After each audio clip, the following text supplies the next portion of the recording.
Edibles, part of the holy trinity when it comes to getting as faded as humanly possible. And the reason they are so potent is that in the act of cooking the za, the THC transforms into something beyond its normal powers and becomes Super Saiyan za, or 11-hydroxy-THC, but let's stick to Super Saiyan cause that other name isn't really cool. Anyway, if you're an OG subscriber, you know my first time doing edibles was quite a crazy experience, but I wouldn't call it anything else than, yeah, I was really freaking high.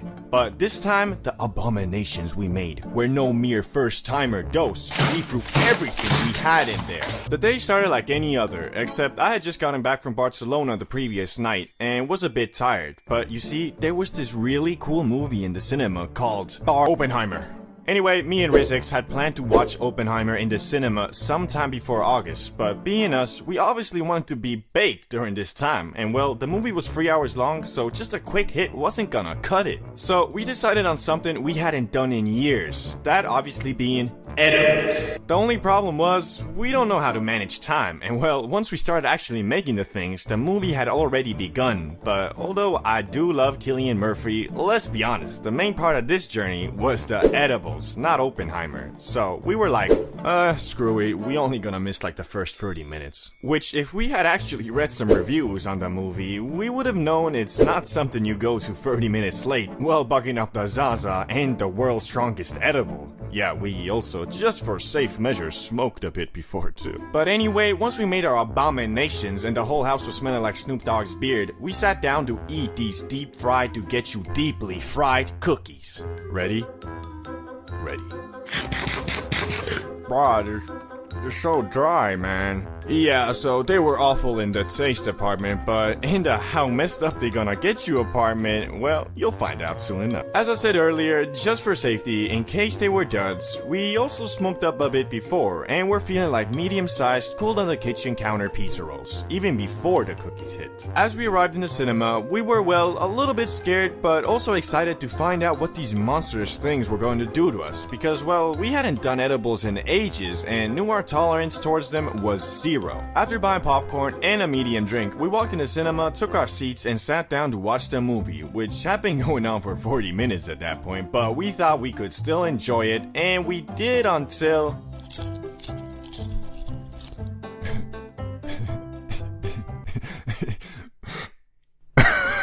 Bro, I could not stop laughing, and that's when I knew the edibles had hit. Now, up until this point, I consider myself a man of pure willpower and mental fortitude, and that there's no way some green plant was gonna get me bugging. And for the first 30 minutes after feeling them hit, it was true, until I got the ultimate disability the za can curse you with. I'm talking, of course, about manual breathing. I was sat in that cinema like a full-on tweaker, and bro, it did not feel good. Like, however hard I tried to destroy the Super Saiyan Saw with my mind, I just couldn't. And Rizix was low-key tweaking too. Plus the movie, well, it was kinda shit. And before you roast me in the comments, I think Oppenheimer is a great movie. Just arriving 40 minutes late and bugging off Super Saiyan Za wasn't the best idea for a story-focused film. So, we decided to get the fuck out of there. And bro, I don't even know how to describe what I felt and saw once we opened the gates to the outside world. Bro, I was feeling like my senses were turned up to 10,000% overdrive, and bruh, I'ma be honest, I was not seeing straight. So although we drove to the cinema, we were in no shape to drive back, so we just started paddling our demon-eyes looking butts home. Until at some point, we found some e-scooters, so we rented those and just started blasting away. And what an amazing time that was. Like, every switch of scenery felt like a brand new biome. Like, at some point, we took a little detour through a park, and bro, we felt like we was in a damn jungle. Like, even the slight rumble and turbulence we got from the road made it feel like we were true explorers on not e-scooters, but one of those safari exploring buggies riding through unexplored wildland. But anyway, once we got back home, I decided to look in the mirror to see if I looked as high as I felt, and well,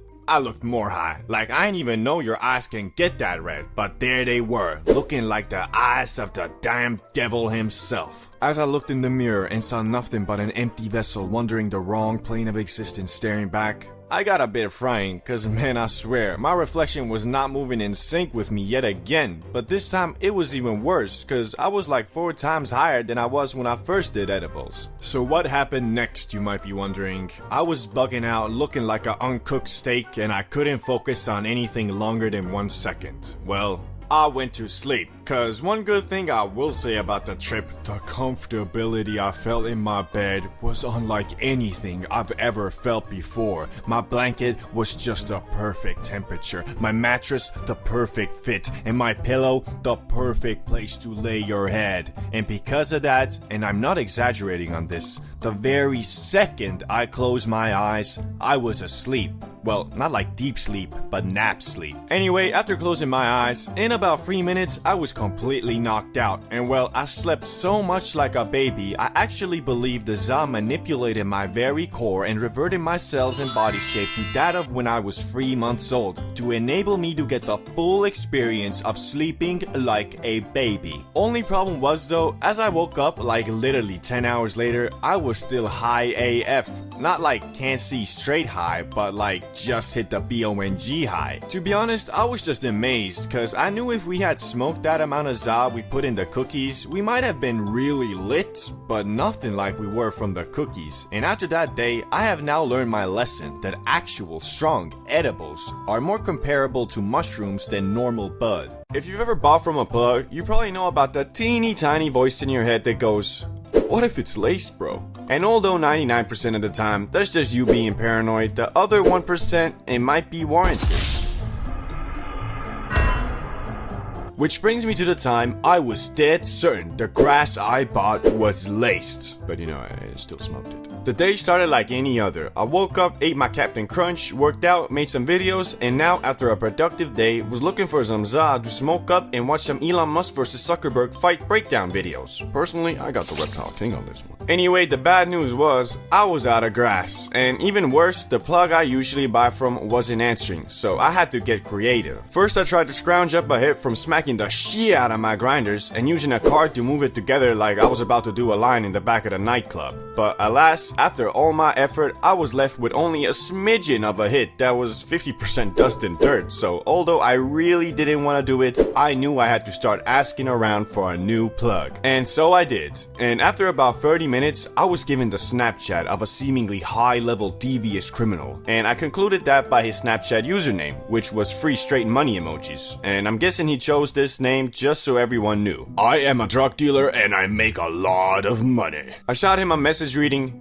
"Yo, can I get one?" hoping that he would respond unlike all my other plugs. And just a few minutes later, I was blessed by a message reading, "Yeah, nice." All I needed to do now was ask when and where, which he responded swiftly with an address that was very close. So I hopped in my Urus. Sorry, I have a Lamborghini Urus. Yes, this is a fact. Spread the word, guys. And pulled up on the spot where I was expecting to greet a killer tattoo. Nah, actually, I'm too experienced now. I knew it was gonna be some high school kid. They're the ones who always use emojis for their plug Snapchats. And it was exactly what I thought. A scrawny looking kid with glasses pulled up, dropped the bag in my car, and dipped. Well, I also gave him the money, but nothing really different or alarming had happened during this altercation. As I was driving back home though, I took a quick little sniffington from the bag and well, that shit was smelling a bit sus. I can't quite describe the smell cause it did stink like good Za. There was just a certain chemically fragrance to it as well, but regardless, I brought that Za home and before I smoked, I did a bit of googling. How to know if your grass is laced?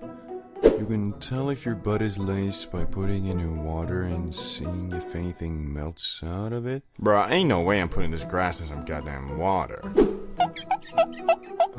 It seems good to me. So yeah, I didn't really practice a lot of precaution. I mean, worst case scenario, I accidentally smoked crack. But anyway, I loaded up the hit and took a smack dabbly do off that thing. And at first, I couldn't really tell nothing was wrong. I mean, I was on the couch feeling like a medium rare filet mignon, but that's just being baked. Until I suddenly started getting real paranoid for no reason. Like, not paranoid in what if it was laced, but paranoid in...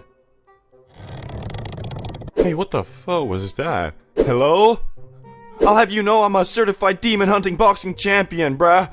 I'll knock your nun ass out in an instant. Oh, hell nah. And yeah, you saw correctly. This Za got a grown-ass 6'6" athletic specimen of a man to go under his blanket cause he thought he heard a monster, bruh. And I swear, for the entirety of the night, I was low-key hearing things like I was an inmate in Arkham Asylum or something. So, safe to say the whole mellow me out part was negated by the paranoid demon fearing. At some point though, I got a serious case of the munchies, and I knew I had to leave my safe zone, aka my blanky wanky, and go downstairs to raid the fridge. And so I did, but this is dimensional rift grass got me bugging out, bro. I was feeling like I was 7 years old again, afraid of the boogeyman coming to take me away. Thankfully, I was able to tweak my way to 2 hood dogs and a couple of sugar sandwiches. Recipes I developed myself. Watch the video in the top corner if you want to know more. But once I got the food on my plate, I ran back upstairs being real careful not to stay in the darkness for too long. Basically, I was this old Vine video. Worst part was though that this so-called laced grass didn't let me sleep either. Like literally, I almost pulled an all-nighter looking like Golem up in my room. Until at 7 AM, I did finally somehow hit the hay. Anyway, this is the only time I ever actually believed grass to be laced, cause it just seems unprofitable to actually do that shit, but I'm still not sure. It might have just been some mighty paranoid demon grass. I guess we'll never know, cause the experience was awful enough for me to flush that shit down the toilet. RIP 0.8 G's, bruh. And obviously, I removed that new plug from my friends list, cause I'm not trying to be the victim of our town's first supervillain, cause if that is indeed laced, no way I'm about to go buy some Joker gas from Dollar Store Heath Ledger again. The first high, a core memory, and whether you enjoyed it or not doesn't really matter, cause for 95% of people, their first time literally shapes their entire opinion on the grass. Almost everybody who isn't age 50 or over and says, weed is the work of the devil, and should be more illegal than even meth. Well, actually it is. The Za is Schedule 1 and meth is Schedule 2, so... Yeah, that's right. That's why I love America. Greatest damn country in the world. USA! USA! USA! Anyway, what I was saying was that most people who tweak their first time are put off by it for a while and shape into Za haters, and people who have fun their first time, believe it or not, don't all become mindless junkies who eat Little Caesars and watch SpongeBob all day. Rather, when asked their opinion on weed, they'll probably just say, my stomach turned into an endless void with an unquenchable hunger for anything edible, which was followed by a sleepiness so uncontrollable I passed out halfway into my 25th Twinkie. It was pretty fun. So obviously me, CBDBro, who runs an entire YouTube channel dedicated to the green plant, must have had the latter experience, right? Well, not really. As you see, when I was but a wee lad, uncontaminated by the forbidden fruits of the world like alcohol, nicotine, and yes, weed, always believed that alcohol makes you homeless, nicotine makes you a little bitch, and weed makes you lazy. Thinking that, I didn't want to waste not just my first high, but my very first time feeling anything besides normal on eating Doritos and watching Family Guy. Which, after turning 17, I decided it was about time I lost my substance virginity, and planned to do so on Christmas dinner, where I was gonna let El Marijuana put its big, fat, thick, juicy, delicately rolled J in my mouth. But only after I had eaten, as I believed if my tummy was full, I wouldn't get the munchies, and could instead contemplate the meaning of life my time high. And thankfully, I had an older brother who was more than willing to give me a puff or two from his Christmas dinner J for $4, the fucking cheapskate. So we went upstairs and started puffing, which Rezex was instantly bamboozled from the magic grass. Nice, it's not a dud. Now it's my turn. I grabbed the J and puffed until I could puff no more. And the result was, I didn't feel a damn thing. Still had to pay the $4 though. Fucking bullshit. Anyway, as we went through the day, I got increasingly more jealous of my brother, who by his words was fried AF. I was beginning to think maybe I'm immune to getting high, which after telling my brother this theory, he concluded that I'm stupid and just didn't inhale the Za in my lungs, and so generously told me to follow him upstairs, where he gave me a couple more puffs for an extra $4, the damn venture capitalist. As I was smoking away, keeping in mind to inhale it all the way down to my lungs, I still wasn't feeling anything, and my hopes of getting fried AF were beginning to look more like a distant dream. When I finished puffing, I sat down at the computer to look at some of those watch while high videos, and my brother asked me, so, do you feel anything now? No, I don't. What's this weird I'm not sure. I don't know, seems to me you're fried like some Kentucky chicken, boy.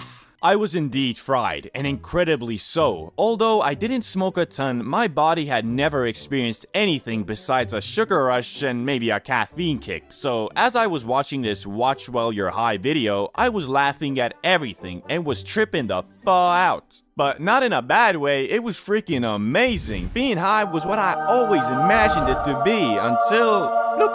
I'm sober again. Yeah, you heard right. My first high lasted like 30 seconds, and in an instant, I was back to normal, which I don't know why. Even to this day, when I tell people about this, nobody can relate because no one has experienced this phenomenon. But since I'm a scientist, I have developed a super duper concrete theory backed by quantum mechanics and the late great Stephen Hawking on my experience, and overall the reason why a lot of people who smoke their first time don't feel anything. I theorize that all humans have a natural block against foreign substances, a wall per se, and when an individual inhales ZA, the particles act kind of like micromissiles targeting your cannabinoid receptors. For the people whose defensive wall is strong enough, it will stop all perpetrators attempting to infiltrate your brain. But this wall isn't regeneratable, so if the micromissiles fail to get you fried at first, the next time they'll have an easier time against your already damaged wall of defense. Now, I bet you're thinking to yourself, this mofo been smoking too much of that Einstein pack. And to you, I say maybe, but also I have practical proof of this theory. I used to be a pro baller, and one day me and a couple hooper friends who all have great immune systems and therefore probably good ZA defensive walls decided to smoke up, and to my buddies, it was their first time. Once we lit the J and passed it around, I made sure to tell everybody to inhale the smoke in their lungs, which I'm pretty sure they all did, but still, I was the only one who got high, cause it wasn't my first time. But when I smoked up with some of my non-athlete first-timer friends, they all got high like normal. So, conclusion, defensive ZA wall is a real thing and I stand by my theory. Anyway, although that was my first time feeling high, I wouldn't call it my first high because it only lasted for half a minute. My first real high experience was something even more memorable and etched to my brain until I die. A couple weeks after the last incident, me and RizX decided it was about damn time I actually felt the true loving touch of the Mary Jane. And this time, instead of having only scraps of ZA, we bought a whole gram to hopefully destroy my highly speculative ZA wall. I think it's real. Also, at this time, we were obsessed with freestyle rapping, so we decided the plan of action was to smoke up, eat candy, and rap battle to copyright-free beats while recording it so we could listen to our unreleased tracks in the morning. Since our parents were away for the night, we got the whole apartment to ourselves and planned on rolling 2 J's, both containing 0.5 G. Since we were petrified at the thought of getting caught blazing, instead of being sensible and smoking the J's near a window and just blowing the smoke out, we put our jackets on and walked 500 feet away from the apartment to light up, just to be sure that there wouldn't even be a microfiber of evidence that we were smoking the devil's lettuce. As we were consuming the J, all I could hope for was that this time I wouldn't just get a limited free trial, but the actual full version. But alas, when we finished puffing the J, I again felt nothing, or at least that's what I thought, cause as we arrived back home, I finally realized that, so you feeling it?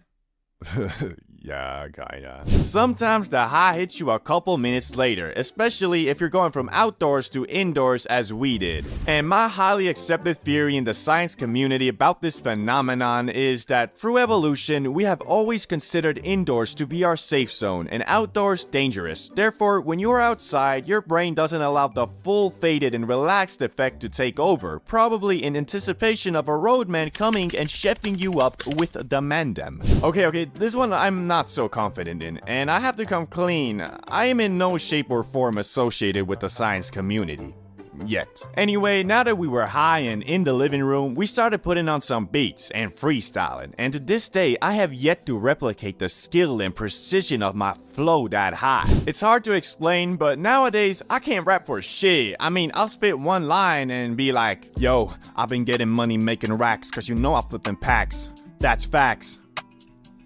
Yeah, that's it. Basically, I run out of rhymes pretty fast, but that day, I did not. In fact, even when my brain had nothing to say, my mouth rapped it for me. I turned into a freestyling robot and became dead sure that I was gonna make it out by dropping a mixtape and becoming a famous rapper. Until we listened to the recording in the morning and realized, yo, flowing on the go. Your girl, she a hoe, making money dancing with a pole. My girl making dough while doing lines of blow. Cause we in the penthouse, baby, living life, and that's for show. Yeah, I'll try YouTube instead. What's crazy though is that after that, I was never able to replicate the auto-rapping again, so my rap career never flowered. Everybody's first time doing edibles is always the same. First you eat them, then you wait for like 25 minutes, then you confidently proclaim, "These edibles ain't shit." Bruh. And then for the next couple hours, you just drift away further and further into that. The government are reptiles, the ocean is fake, the earth is a cube, and I must slay the Ender Dragon tonight. In my case, my first edibles really weren't shit, cause we accidentally might have forgotten them in the oven and burnt that THC into CO2, but we didn't let that discourage us from trying again the next day. So me and my brother, still fueled by the disappointment of yesterday, wake up at 9 AM and start plotting our next move. We only have 1 gram left, so if this fails, we're pretty much screwed. One thing you might not know about making edibles is if you're throwing straight grass in the oven like we did, then be prepared for the whole house to smell like Snoop Dogg's living room. So we had to carefully time our cooking so that when our parents got home, the house wouldn't smell like the plug's car, if you know what I mean. And this time, we did everything right. And after an hour of feeling like the stoner versions of Gordon Ramsay, we held the finished product in our hands. But before we devoured the THC cookies, we decided to go to Grandma's place because she lived in the countryside and it was a beautiful day, so we thought it would be nice and chill there. Also, Grandma always is strapped way up with the candy, the cakes, the chicken, the steak. She got all the munch a man could ask for. So we're driving 20 minutes away and decide to eat them Eddies, so that by the time we're there, it should start kicking. Yet, when we arrive, we still feel nothing. We say hi to Grandma and sit down in the living room. Bro, maybe we messed him up again. Nah, I don't think so. We did everything by the recipe this time. Yeah, let's wait a little more. It's been 40 minutes though. Should be feeling something at least. Yeah, I feel you. Well, anyway, I'm gonna go take a shit. So I hop in the bathroom to empty my system real quick and I suddenly feel it. Bruh. Then I hear some music coming from the living room and get intrigued. I finish my business with the toilet and go to the living room to find my brother jamming it out to some old ass radio playing some Elvis Presley or something. I wanna call him a dumbass, but I can't cause my body starts moving by itself. This music is peak, there is nothing better. Until the next old song comes on and it slaps harder than Chris Brown in 2009. I'm obviously talking about his music in 2009, not the incident with Rihanna. At some point, we had had enough of the old-timey radio, so we turned it off and sat down on the couch to discuss our next move. So, how high are you? Yeah, I'm high. Yeah, me too. Real question is, do we take the second cookie? Now, we had baked 4 edibles total, so we had 2 left. We didn't plan on eating them that day though, because from what we had heard, edibles are supposed to hit their max in like 3 hours after consumption, so obviously I answered, I think we should, bro, for science. We took the second cookies out of their folium wrapping and ate them with some milk. Then we decided to go swimming, cause shit, why not I guess. As we're walking to the pond, I suddenly think to myself, am I cold? And then it hits.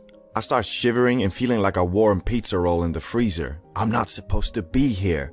I can't go on, I say. I'm too cold. My brother looks at me with disappointment in his eyes like, so that's all you can take. A teensy-pincy little edible and you get scared of the cold, eh? Now, keep in mind, this was when I was 18 and I wasn't quite the 420 god I am today, so I had this thing where if I got really high and it wasn't walk around in your boxers type of warm, I'd start overthinking that I'm cold and then I'd actually start feeling cold.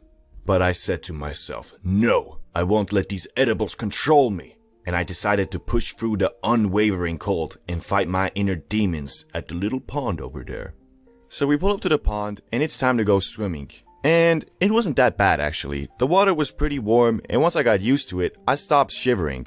So pretty much the edibles had cured my crippling fear of the cold.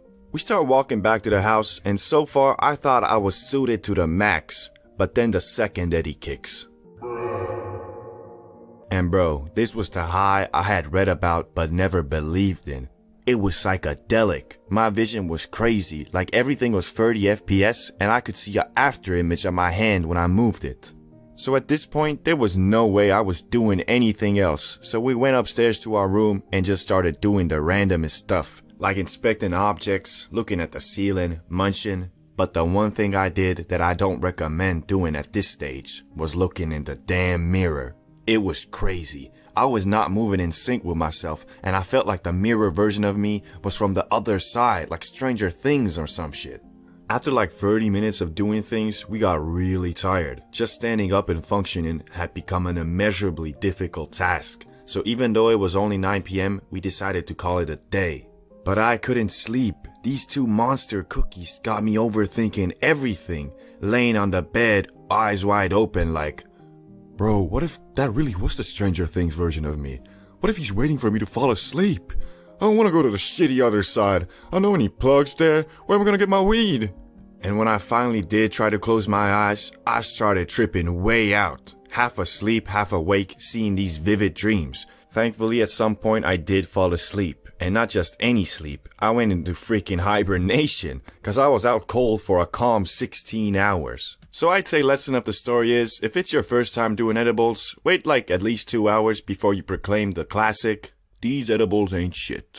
Sunrock, the most powerful grass that humanity has ever conjured up, with even its less potent relative Moonrock being so extreme that Moonrock is too says much, it's dog. too much.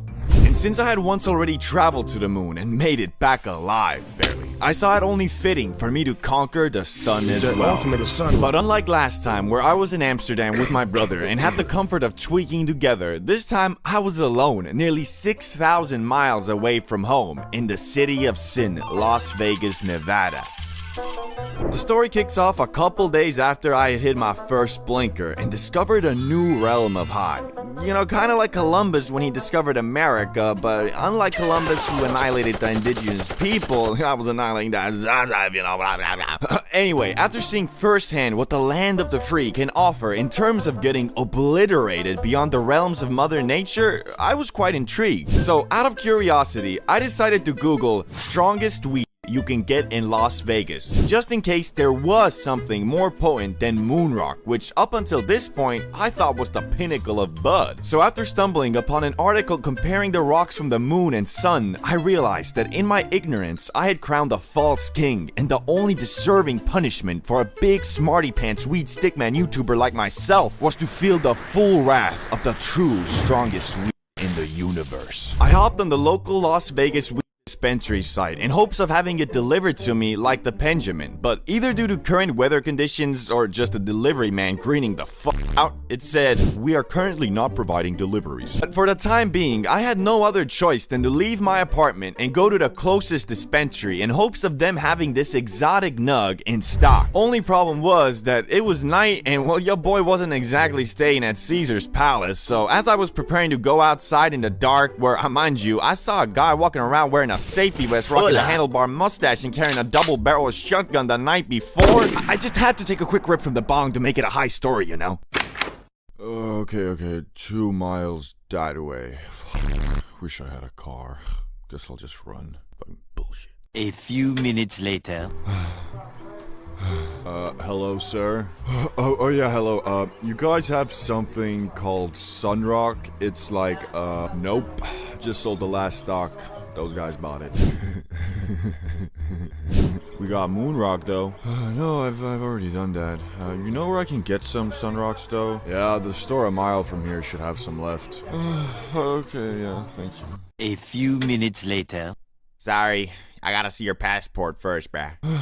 No, but this is like my government-issued ID, can you... Look, I'm sorry. We have a lot of people visiting from banana republics these days, and we can't start selling to everybody with a rinky-dinky, this is a real country, Google it, ID card. Come back with a passport and I'll hook you up. I'm not from Banana Republic. We made Skype. We made Hello Skype. there. Hello goddammit. there. Yes, I had to now walk back 3 miles, get my passport, walk another 3 to get the Sunrock, and then walk another 3 back home. And mind you, I had already ran 3 miles too. So you know, of course, cause your boy fast as bull, quick as an electrical jolt, I got an Uber back home. But now I was fresh again, so of course I put on my Space Jams and I got an Uber. But then when I was there and showed my passport, received my $80 weed, I was not trying to get robbed on the walkway filled with homeless camps and Las Vegas fiends, so I got an Uber. Finally, after wasting a week's transportation budget in 40 minutes, I was back in my apartment, sunrock in hand and rolling papers in my pockets. And yes, unlike last time with the moon rock, I wasn't about to smack that shit from my bong and get assimilated. Cause from the blinker I had done a couple days back, I learned my lesson about concentrate. Do not underestimate it. So I rolled me up a Slimmy Slimmer, basically a very small J. And something you might not know is that with these caviar nugs like Sunrock, you're not really supposed to grind them with a regular grinder. So I just used my fingers to break the nug apart, and because of that, well, let's just say the airflow on this J was god awful. Later on I would find out you're not supposed to smoke Sunrock from a J at all, but hey, you live and you learn. Anyway, I went to my patio and attempted to light this abomination, and I mean, it really was. Imagine taking some A4 Wagyu steak and serving it in a dirty bucket, but alas, I still...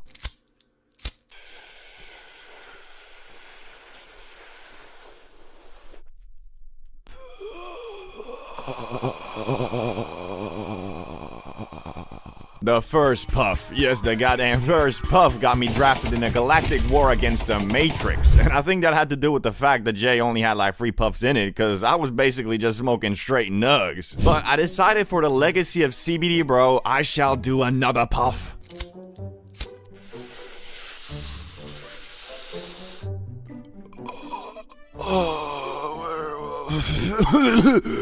The French Revolution, the Napoleonic Wars, the moon landing, the splitting of the atom, the theory of relativity, it all flashed before my eyes because I now saw the world from an interstellar position. And I would love to say I now went on some grand adventure and discovered the Holy Grail with some Las Vegas crackheads, but this was different. The high was spent glued to my couch, wondering the meaning of the universe and how I had traveled 6,000 miles across the ocean and was now sitting on a couch in some random Airbnb completely and utterly blasted beyond human understanding. After about 15 minutes of doing literally nothing but staring at my wall, I decided to watch some YouTube and found this guy called Oversimplified who makes these historical animation videos and spent a good portion of my high learning about the history of our world. Too bad I don't remember a goddamn thing, but at the time I felt like I was really becoming a damn scholar. I guess the lessons and memories of that high are waiting for me once I return to the land of the sun. Where am I? Man, I told you not to smoke that sun rock. You stuck on the sun now, fool, with the rest of us. No! Oh, no, wait, that was just a dream. Damn, I'm fucked up. Yeah, bro. You were in a hell of a kush coma. Yeah, I guess I was. Wait!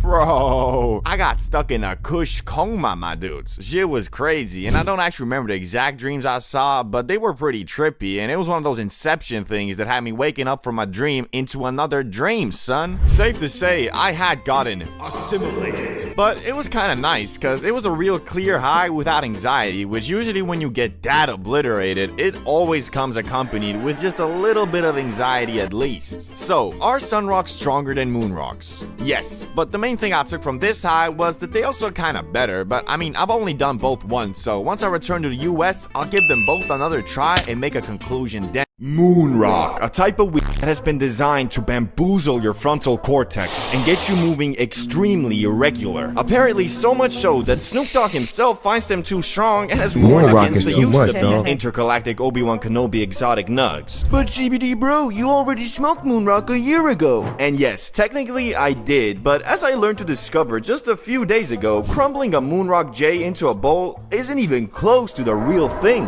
But why did we buy a pre-roll instead of actual moon rock that day? Well, you see, the J was $15 and the nug itself was $50, so I was just trying to save a little bit of money, I'm sorry. Now that we have that out of the way, let me set the scene for you. I just spent 24 hours going from airport to airport, flying my way to the USA of A. So I had what you might call jet lag, or a better way to put it, a non-alcoholic hangover. And if you know me, after a hard day's work, I like to indulge in that motherfucking top shelf gas. So right after getting to my apartment, I started scheming, cooking, fiddling my thumbs on my electronic mobile device in search of some dank weed, brah. And that's when it occurred to me, I hadn't smoked up in over 2 weeks. My tolerance must be damn near 0. Yeah, I don't want to overdo it. What's that stuff I smoked in Amsterdam again, though, that had me find demons? Moon rock? Nah. That'll disrupt my circadian rhythm. Wait, My circadian rhythm already is disrupted. Shit, Moonrock might just undisrupt it back to normal. So there I was, having made up my mind with absolute logic that could not be argued against. I concluded that the only thing potent enough to cure my jet lag was my dear old friend Moonrock. And remember how I said I found out a few days ago that what I smoked in Amsterdam wasn't actually Moonrock? Yeah, well, the few days I was referring to wasn't some random Google search. This shit would end up getting me so galactically obliterated, I scrambled to find out if I had smoked some lace grass, only to discover that the hole I dug myself into was no one else's fault but mine, god damn. Anyway, I'm getting ahead of myself here. After browsing the interwebs for a while, I found a place that sells Moonrock at an affordable price. So me, a carless man, decided to use the extremely sophisticated and thorough public transport system of the United States. I told you this was your last day, Johnny. I'm sorry. Just give me one more day. I'll pay it all back. I promise. Rest in pepperoni, you damn crackhead. Holy shit. Did I just hear a dude getting shot? Thankfully, I'm safe on the We looking for ops, young niggas letting out shots. They don't give a fuck about the cops. We clutching them ops.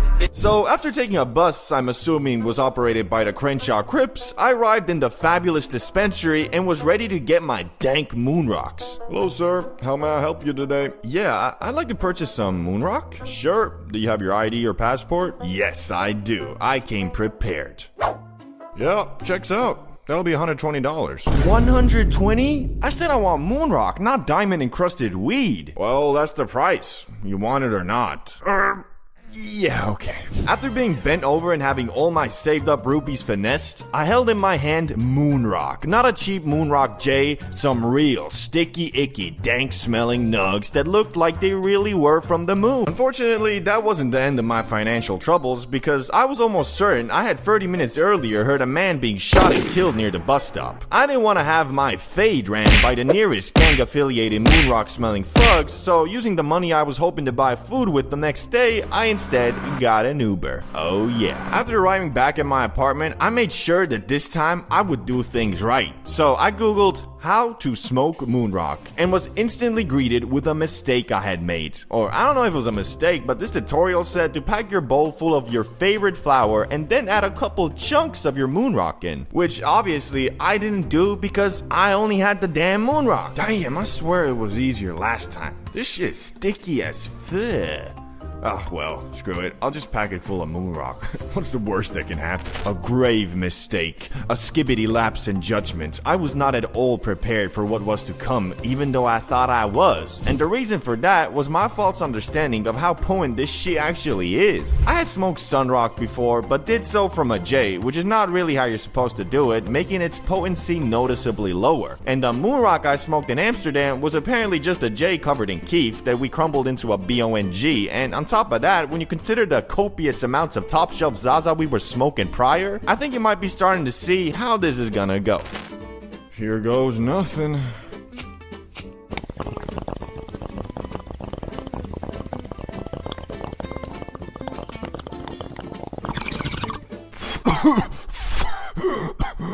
Holy shit. Okay, I know where this is going. The instant the first bit of high hit me, I knew I was fucked. But CBD bro, it's just weed. No, you don't know what you're talking about. The first wave was eerily similar to when I hit the Benjamin for the first time, doing 2 blinkers. And if you remember that video, you know I was about to go through one hell of a trip. I rushed back inside and put my bong and other gear away as fast as I could before my IQ would drop to the level of a 4-year-old. Then I proceeded to put on some random YouTube video about P. Diddy, expecting to be entertained, only to find out he's coming for you. He could be anywhere. Justin Bieber. Oh Lord, what did he do to him? Beyonce too? No, she's in the Illuminati. All the single ladies, all the single ladies, all the single ladies. Yeah, so I definitely chose the wrong subject matter to accompany my near greenouts, and I was 100% starting to tweak, so I finally decided to stop with this P. Diddy stuff, as it was not doing me any favors. Okay, chill. I'll just put on... No, not you too. Drip too hard, don't stand too close. Look around, drown out this wave. After realizing that a lot of the music I grew up with was the product of an alleged monster, I was rather sad. So I tried to instead play video games, hoping that if I focused on guiding my brightly colored Fall Guy from falling off the map due to the extensive obstacles in his way, I would be fine. Okay, Fall Guys, let's play some Fall Guys. How much a man can fall.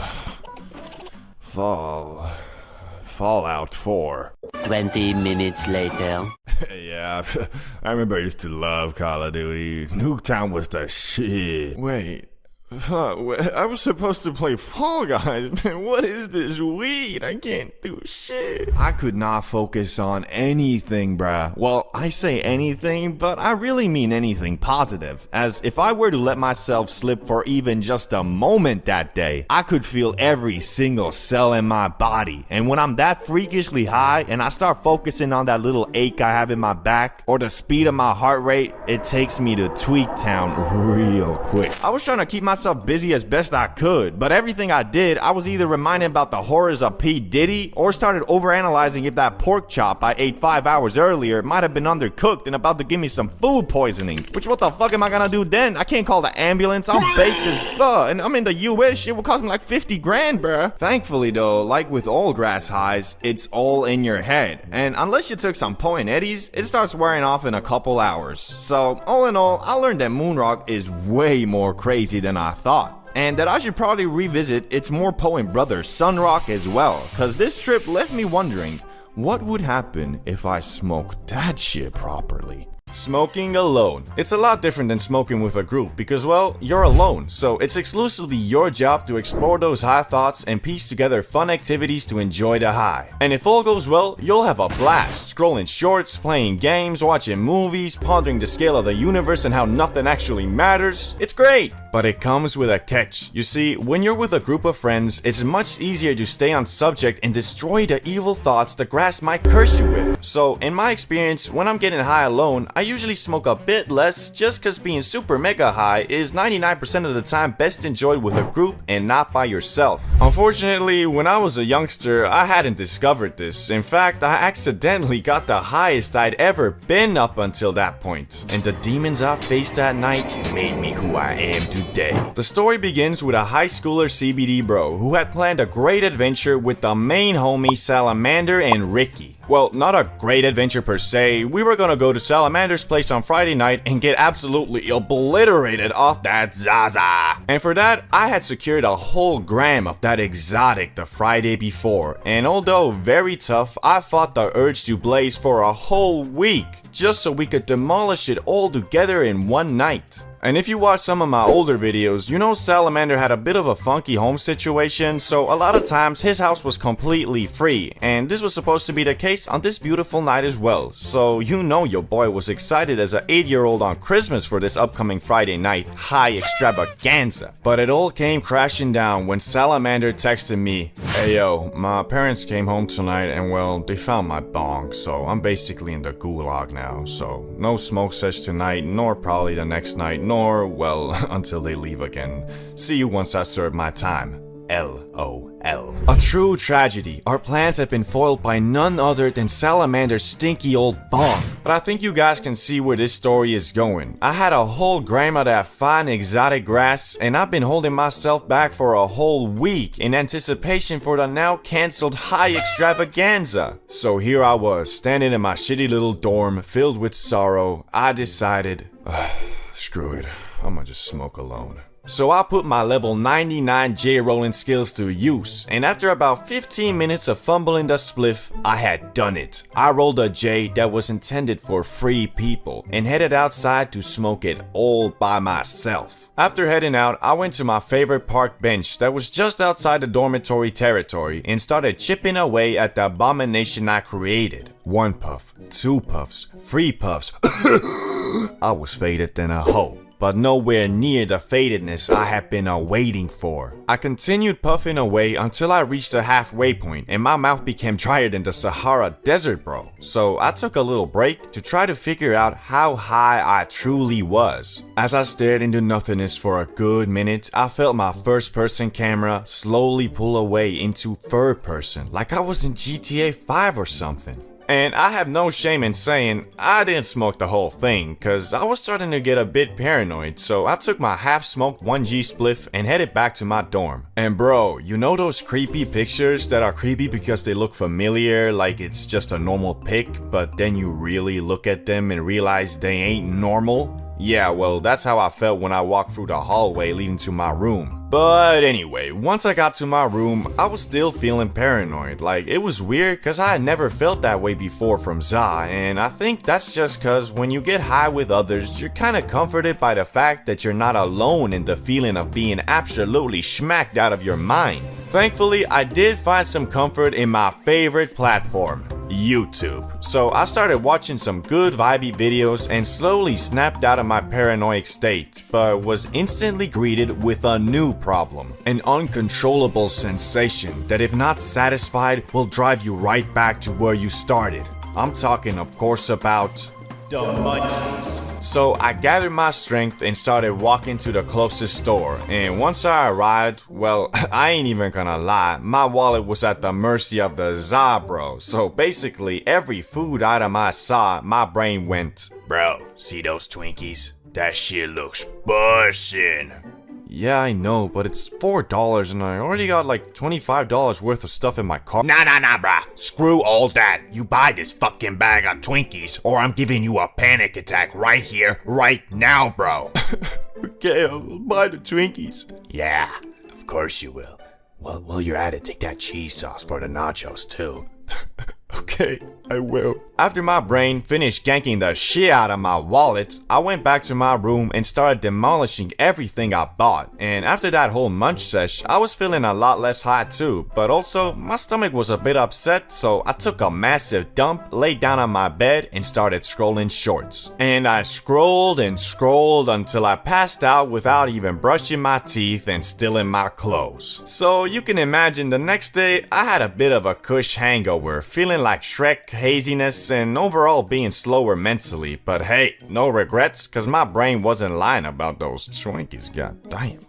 The first I think most of us remember our first time inhaling the Zaza, cause for the unlucky few who got hit with that paranoid pack and started bugging out like that Szechuan sauce dude at McDonald's, they probably wrote off the grass as an unholy manifestation of the devil himself. For me, my first sight was a truly enlightening moment, as I ain't no dum-dum, so I took the proper precautions to ensure I wasn't gonna be laying on the bed having flashbacks cause my mom came home and wanted me to do some chores or something. But anyway, the first time high experience is different for everybody, but it always starts with the securing of the bag. Now, depending on how old you were and where you live, this part of the first high was either the easiest or the most stressful, because nowadays mofos can go to a damn tree and acquire the holiest and strongest grass in the universe like a damn candy bar, but back in the Wild West, you had to deal with these dudes called plugs. And if you were just a normal kid buying an illegal item from some dude named Spider,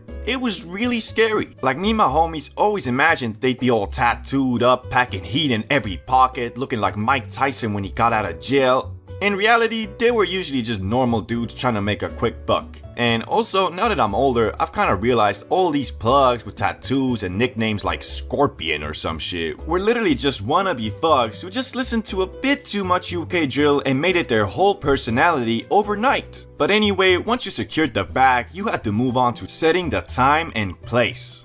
Now, if you had a friend with his own crib or with parents who frequently left the house unattended, this was easy, but if not, well, that's where a lot of these bad trips happened. Mofos were fiending to get high so bad, a lot of them decided, fuck it, let's just get high at school, or something crazy like that. And let me tell you, you gotta mentally be David Goggins if you get high for the first time at school and don't start tweaking. Even after I had smoked up a good amount, I still didn't consider getting high at school a chill experience. It was a mission every single time. Like, however calm you thought you were, all it took was one... Mr. C, can you tell me the answer to question 14, please? Yeah, sure. So, question 14, well, the answer... Excuse me, Mr. C, are you on something? Well, shit. Juvie it is, I guess. But hey, I do know dudes who did this for their first and survived. And big props to them, just couldn't be me, and I don't recommend it be you either. Another popular option, which was kind of in the middle, was just getting faded outside at the park on a weekend or something. This was much more chill, but the problem of randoms walking around and the fear of getting an unexpected call from your parents or something was still quite prevalent. Also, another downside, coma is quite easily catchable. So if you puffed on that za for too long, you might have gotten a bad trip because you got glued to the park bench. Speaking of puffing for too long, choosing the amount. Last part, but arguably the most important, is obviously choosing the size of the portion. Now, depending on your friends and if they were heads or not, they could have told you anything from, Yeah, man, so a good first hit is this entire 1 gram spliff. Inhale it all and you should feel something. to, So yeah, this molecule should be enough for your first time.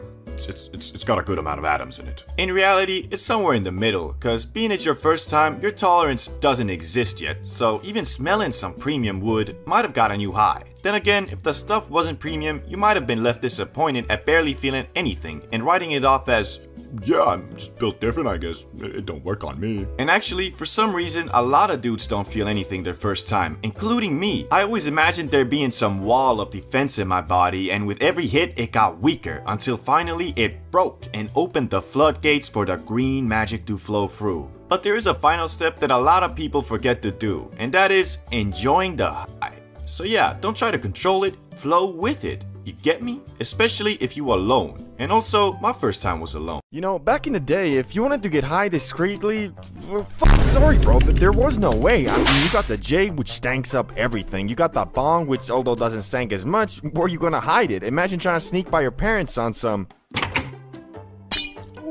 What you doing dropping shit at a time like this, boy?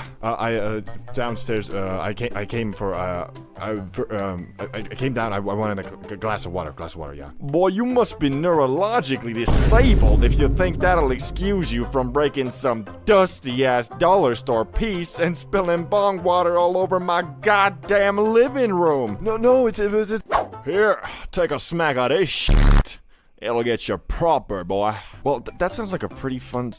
Anyway, point is, you're not gonna be hiding that shit for long. Only real option you had was the pipe. But bro, at that point, you sacrificing everything you got for one high. Like, I swear, the pipe is the last way anybody in their right mind wants to get faded. Every time I hit it, it's like my lungs and throat revert back to factory settings. Like I ain't never inhaled anything besides O2 before.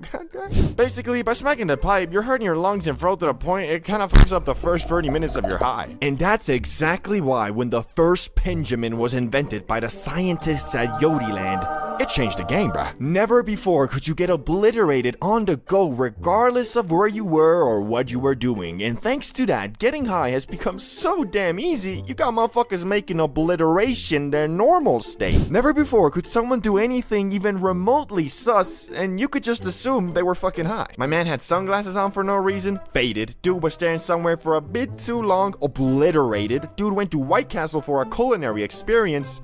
Well, that motherfucker's just weird. Goddamn cafeteria food. And you can forget about gas stations and fast food places. I mean, at this point, it's like damn near mandatory to be blasted on the job. And I got nothing against that, just since 90% of the time I find myself at 7-Eleven, I'm fried too, and the motherfucker that's supposed to be helping me is trying to scan my items with his damn iPhone. Nah, but for real, the pace that these fried motherfuckers work at is fine when your brain is running at the same low frequency, but if you're in a rush, it'll take damn near every ounce of mental strength you got to stop yourself from forcing a damn self-checkout.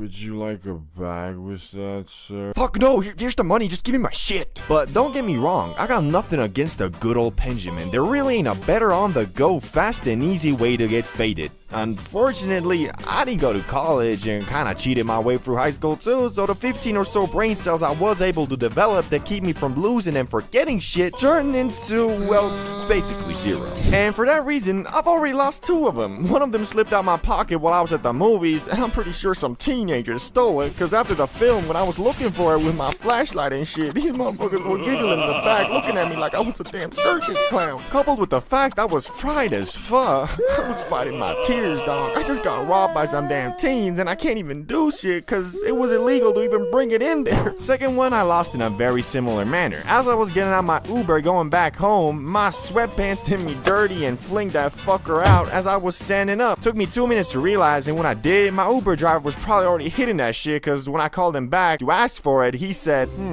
Let me check. it seems that you only left me a $1 tip. Sorry, I couldn't find it.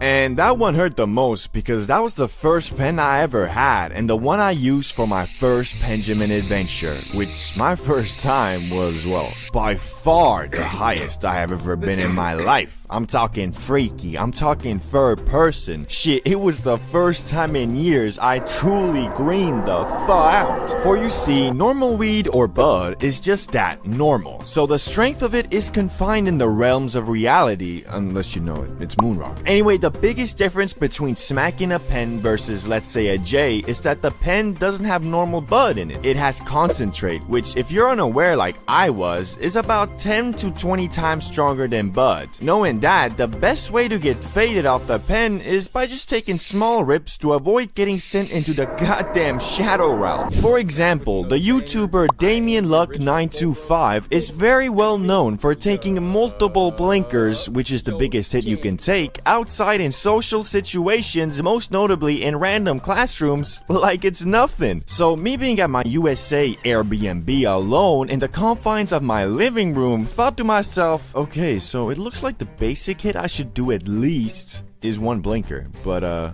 probably more. Yet what was waiting for me on the other side of Blinker City was something I was not prepared for. Something unholy. The voices. I'll never forget the horrible things they were whispering. They made me almost delete my YouTube channel. Anyway, it started with me ordering a 1-gram pen off of Weed Amazon, and it arrived the very next day in a beat-up Cadillac with a delivery man who, from the looks of it, tests out every product he delivers just, you know, to make sure the quality is there. Yo, bro, you're here for the Wii, right? You got the cash? Yeah, I ordered through your website, though. It should be paid for already. Yeah, I forgot I'd take online orders now, too. Anyway, here's the stuff, bro. I trust you. Hey, thanks, bro. Have a good one. You too, man.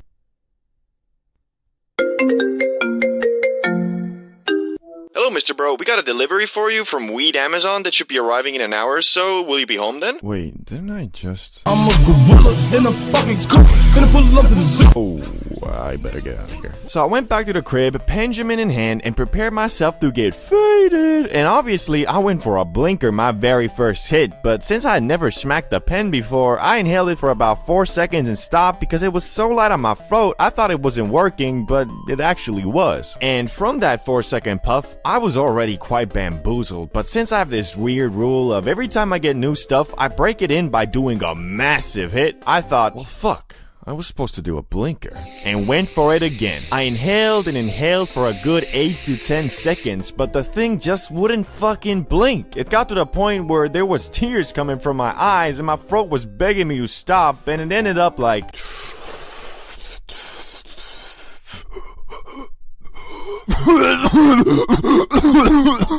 I had made a grave mistake. I was so fucking high, I felt my soul leave my body. I was so high, I forgot I was even high. But it was just the beginning, cause over the next 10 minutes, I just kept on getting more faded, and the demons in my head kept on getting louder and louder. But if you know me, I kinda refused to green out, so I just kept on doing random shit like reading the ingredients list off my bag of M&Ms, reading the comments on my videos. Change that dark blue. Do things has changed career. Imagine copying another YouTuber. Kill yourself. Was not doing good. I was keeping a strong facade, but inside there was a war going on. I was feeling like Naruto with the 9 tails, only instead of an all-powerful destructive force talking to me, I was just really fucking high. Anyway, so yeah, I was grading out, which hadn't happened to me in years, and I concluded that because the voice of reason was completely being outspoken by the voice of tweaking. The good news is though, the hype from the Benjamin doesn't last too long, and in about 1 to 2 hours, I had started coming down, but at that point, I was already crawled up in my bed, scrolling endlessly on my phone, until I finally reached a state where I felt good enough to come out of emergency mode and order some food and ate myself into a food coma. So I learned, well, firstly, that motherfucker Fulcrum is actually insane, or his tolerance is just something else, bro, and that the Benjamin is best enjoyed in puffs of 3 to 5 seconds and not blinkers. Getting high in school was always memorable, cause you knew at any moment things could go south, but that's what made it awesome, always on the edge of your seat mentally and physically. A couple years ago in high school, me and some friends decided to smoke up before the easiest and chillest class there was, art class. And the way our schedule was, that day we were supposed to be in that class from 10 to 12:30, so we figured it was a golden opportunity to smoke up without any paranoia. Cause man, I swear that teacher was a bot. He gave zero fucks about everything and everyone, meaning you could do whatever you want as long as your test results were aight. And you know your boy was rocking straight A's. Well, maybe not A's, but like, shit, 50% or more on every test. Usually it was exactly 50%, but that's besides the point, fool. For context, so you understand how chill this class really was, it was a normal occurrence for students to literally order food in the middle of class and then be like, "Hey, Mr. Cranberry, can I go to the bathroom real quick?" "Yeah, sure, but just be back before, I don't know, whatever, just come back." Then bang, man walks back into class, 2 pizzas in one hand and a grocery bag in the other. Goes to his seat, and mind, the way this class was built, it was like 3 times 3 tables and chairs, so I'm just watching as these dudes are having a full 2-course dinner with dessert in the middle of class, and my man Mr. Cranberry just doesn't give a fuck whatsoever. Now that you understand what we are dealing with, we can move on to the smoke sesh. So first period is over, we have 20 minutes to get zoink, and that is just what we do. Pretty much all 4 of us, me, Salamander, Branko, and Tommy, had financed this fine Zaza, and Salamander, as the most experienced of the group, was charged with the sacred job of rolling the spliff. We get to our smoke spot, and this man Salamander pulls out the most cartoonishly perfect joint I have ever seen. My man must have been up all night making blueprints, researching, testing rolling papers to finally bring this Mona Lisa of spliffs into existence. And it's right there in front of us, waiting to be consumed. And that's exactly what we did. We had bought an entire gram, and even though there was 4 of us, we were still complete noobs. I mean, Salamander had smoked like 5 times before, so 0.25 grams each, even though I didn't know it at the time, was a lot for us. Anyway, we all get absolutely wasted off this one big ass spliff, and not gonna lie, all that tough guy, "Nah man, I ain't scared, I've smoked before," vanished instantly. We were a bunch of tweakers. Hey dudes, I don't know if I can do this. I feel like I'm in third person right now and it's freaking me out. But our boy Salamander was the only one of us to stay even a little calm. Not gonna lie, I'm low-key tweaking right now too. But all we gotta do is get to the classroom. Mr. Cranberry is literally a bot. We know this. Get to the class and it's smooth sailing from there. We can play Call of Duty Mobile or some shit on our phones the entire time. Doesn't that sound cool as fuck? Yeah man, you're right. Of course I am, fool. Now, we got 10 minutes left. Let's go secure some munch and hop in the safe zone, my dudes. We do a quick 5-minute grocery run, buy an M&M, sparkling water, chips, all the necessities. And after securing that munch, we go to our class. But what awaits us is not what we had hoped for. Mr. Cranberry, our main man, was still there, but there was something else that got us tweaking. The principal of the school was doing one of those checkup things, so she was sitting in the back of the class observing the entire lesson. We were walking to our seats when she was like, "Hey yo, where the fuck y'all going?" Nah, she ain't say that, but she said something like, "Hey boys, you look really tired. Your eyes are like really baggy as well. What have you been doing? Were you up all night?" Shit, what do we say? I don't know. I think she suspects us. Man, I'm gonna go to jail. I don't wanna, Mom. I don't wanna. When out of nowhere, "Yes, Miss Crumblebottom, you got us. We stayed up all night studying for today's chemistry tests. We know we should have studied a little bit every day instead of cramming it all into one night, but you know us, Miss Crumblebottom. We're a bunch of procrastinators." What? What the fuck? This man Salamander turned into James Bond. Man was smoother than Michael Jackson, with the English vocabulary as his weapon and the combined will of all 4 of us soinked musketeers. He somehow talked us out of that situation with Miss Crumblebottom, thinking better of us. She giggled and was like, "Oh, you boys, can't be mad at you for studying now, can I? Just get to your seats and don't let this chemistry test distract you from the lesson at hand." "Yes, Miss Crumblebottom, we won't." "Bro, you're a fucking wizard." If it wasn't for the MVP salamander, we'd all be on the floor having a panic attack right now. But there's still more to do. Because of the principal, our boy Mr. Cranberry is sweating his balls off trying to act like a serious teacher. Mans gave us a worksheet. A goddamn worksheet. In all my 1.5 years of this teacher's class, I ain't never gotten no worksheet. In 20 minutes, we'll start reading the answers out loud, starting from that table there. Ah, shit. We're baked out of our minds, and now we gotta fill this damn worksheet and read it out loud. Things ain't looking good, but we come up with a plan. We was gonna split the work, so each of us had to answer just 2 questions instead of 8. So 20 minutes goes by, and the time comes to say our answers out loud.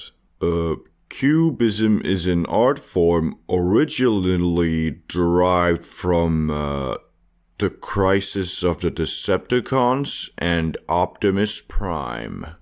Mr. Bro, is this a joke? That answer makes no sense. I'm sorry, Mr. Cranberry. I must have answered the wrong questions. Okay. Everybody at your table has the wrong answers then? I believe so. I think so. Okay, let's move on to the next table then. We were able to act normal enough for the first part of this lesson, and once the bell rang, we bolted out the room to have an emergency meeting. Boys, what do we do? I don't know, man. Should we just go home? Nah, the principal there. We can't just go home. Okay. All we gotta do is survive for 1 more period and we're good. We did it once already. We can do it again. You're right, bro. Let's do this. Then bang! We walked in the classroom with the confidence of our top G salamander, and Miss Crumblebottom was nowhere to be seen. So we asked the students in the class, and they said that she had left to observe another class. We were back in heaven. Mr. Cranberry was as chill as a sloth again, and we had an entire period of fun ahead of us. We ended up playing Call of Duty Mobile and munching on our snacks the entire time, and it was fun as fuck, especially because we really felt like we had gone through a war, and that we deserved this leisure time. Once the lesson ended, we were feeling a lot less high as well, so we weren't tweaking at all about our next classes. Ended up finishing the day, going home, and nobody suspected a thing. Drugs. Something America has been fighting against for over a century, yet this endeavor hasn't been very fruitful. Basically imagine the ocean as all the drugs in the US, and they have thousands of people with buckets slowly emptying it out. But the problem is, on the other side of the ocean, there's dudes like Pablo Emilio Escobar Gaviria who have direct pipelines feeding in endless amounts of pure Colombian cocaina. But you know, Pablo was the GOAT narco. Surely after defeating the Medellin cartel, things would get... Oh, well, fuck. Basically, because the US is by far the biggest market in the world, there will always be tons of entrepreneurs, mostly South American, who want to invest. And because starting a tech company with only 100 pesos and a 2-cylinder motorbike is pretty hard, why not settle for the next best thing? Drugs. From the opium crisis of the late 19th century to the current fentanyl one, we are going to look at every drug epidemic in US history and hopefully by the end of it, learn why the fuck does this keep happening. So let's start it off with the first one. The opium epidemic of the late 19th century. Welcome to the late 1800s, where opium is basically America's favorite snack. Got a headache? Opium. Can't sleep? Opium. You're feeling a little bit down? Yup, opium. Doctors were out here handing them out like strip club invites on the Las Vegas Strip, especially in the form of laudanum, a fancy mix of opium and alcohol. Started from the bottom, now we here. Started from the bottom, now my whole team fucking here. Hey, yo, doc, you think I could get a quick refill on that prescription laudanum? You know, that good shit. Sorry, John, we're all out.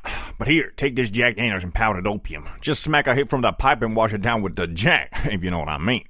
That should get you back on track. To rehab. Oh, geez, thanks, doc. Now, excuse me as I go get fucked up on my medicine and partake in my favorite 19th century pastime, beating my wife. Godspeed, Joan. But then the Chinese immigrants arrived, working hard and bringing along the practice of smoking opium in dens. These dens were kind of like the Starbucks of the day, except instead of coffee, they served up a bowl of relaxing opium. Naturally, this made some folks nervous, cause nothing says panic like a little cultural exchange mixed with drugs. Then came the moral outrage, which wasn't just about the opium, but also had a hefty dose of racism. Suddenly people decided opium was bad news, especially when it involved Chinese immigrants. So San Francisco passed a law in 1875 targeting these opium dens, effectively saying no more public opium fun for anybody. By 1914, the US government got serious with the Harrison Narcotics Tax Act, making it way harder to get opium without a lot of paperwork. And just like that, the first US drug epidemic started to fade, leaving behind a legacy of questionable drug policies and a whole lot of finger pointing. So what did we learn, or rather should have learned? Well, maybe that it's a bad idea to get the entire country hooked on a substance before figuring out how addictive it is, and that blaming everything on immigrants never really solves the problem, but alas, this lesson was forgotten pretty fast. Now let's jump to the second multi-drug epidemic, which was the heroin, speed, and barbiturates crisis of the mid-20th century. Did you know heroin wasn't always the notorious bad guy we know today? In fact, it started as a miracle drug that was supposed to cure people of their morphine addictions, which I think you're probably starting to see a bit of a pattern here with the US being overly confident in their medical knowledge and getting people hooked on hardcore drugs. Tom, what are you doing with that morphine? Oh, well, I've had this headache since the morning. Well, good luck with that. Morphine is like super addictive, bro. What's that? Oh, this is just heroin. It's like way better than morphine, like way better. Heroin is in fact better than morphine, specifically 2 to 3 times strong. Better. Anyway, doctors back then really did think they'd hit the jackpot. Got a cough? Here's heroin the hero. Feeling a little down? Heroin's got your back. But instead of curing addictions, it just traded one addiction for another, stronger one. And people got hooked faster than you can say Chains FR clone. Fast forward to the 1960s and 70s, and heroin was like that super obnoxious drunk guy who refused to leave the function. It spread like wildfire, especially in cities. You had everyone from jazz musicians to war veterans getting tangled up in heroin's sticky web. It was cheap, it was potent, and it was everywhere. And then came the crime. As you might guess, a bunch of people addicted to opioids isn't exactly a recipe for peace and harmony. Crime rates soared and cities became battlegrounds, with heroin at the center of it all. The government's solution? A big shiny war on drugs, which mostly involved cracking down on users and dealers with the subtlety of a sledgehammer. Instead of helping addicts, they threw them in jail, which was about as effective as smoking indica to boost productivity. Around the same time, there were actually 2 other drugs that were causing havoc as well: barbiturates and amphetamine, aka speed. On one hand, you had amphetamines, or you might know it by its street name, speed. No, not that speed. That speed, yeah. But why was it called speed? Well, cause one dose of these Chaos Emeralds could get you tweaking around like Sonic. These little fuckers were like rocket fuel. Feeling tired? Pop an amphetamine. Need to lose weight? Amphetamines to the rescue. Trying to stay awake for 3 days straight to grind the new Call of Duty Black Ops 6 and become an omni-movement god before anyone else? Yup, you guessed it, amphetamines. But after all that speeding around, people needed to come down, and that's where barbiturates came in. These were the downers that help you sleep, relax, or just stop vibrating like a jackhammer. Doctors handed out like candy, thinking they were the perfect solution for everything from anxiety to insomnia. The result? A whole lot of people bouncing between being wide awake and dead asleep, often with a little too much of both. People started getting seriously hooked on this cocktail of uppers and downers, and it turns out when you mix the two, it's a recipe for disaster, like trying to drive with one foot on the gas and the other on the brake. Overdoses skyrocketed, and suddenly, the party didn't seem so fun anymore. It was shortly after Marilyn Monroe and Judy Garland died from a barbiturate overdose, the government finally decided to step in, cracking down on these pills and making them harder to get. And just like that, America had to find other ways to stay awake, but now we are arriving to the more well-known controversial epidemics, first of which is the famous crack cocaine epidemic 1980s to 1990s. Crack was like cocaine's cheaper, faster little brother. It was easy to make, easy to get, and way too easy to get hooked on. Think of it as the fast food of drugs. Cheap, quick, and leaving you with serious regrets. Crack hit poor urban neighborhoods the hardest, spreading like crazy. Suddenly, everyone and their mama could afford to get high, and before you knew it, communities were being torn apart by addiction and crime. The government's solution? War on drugs, infinity war.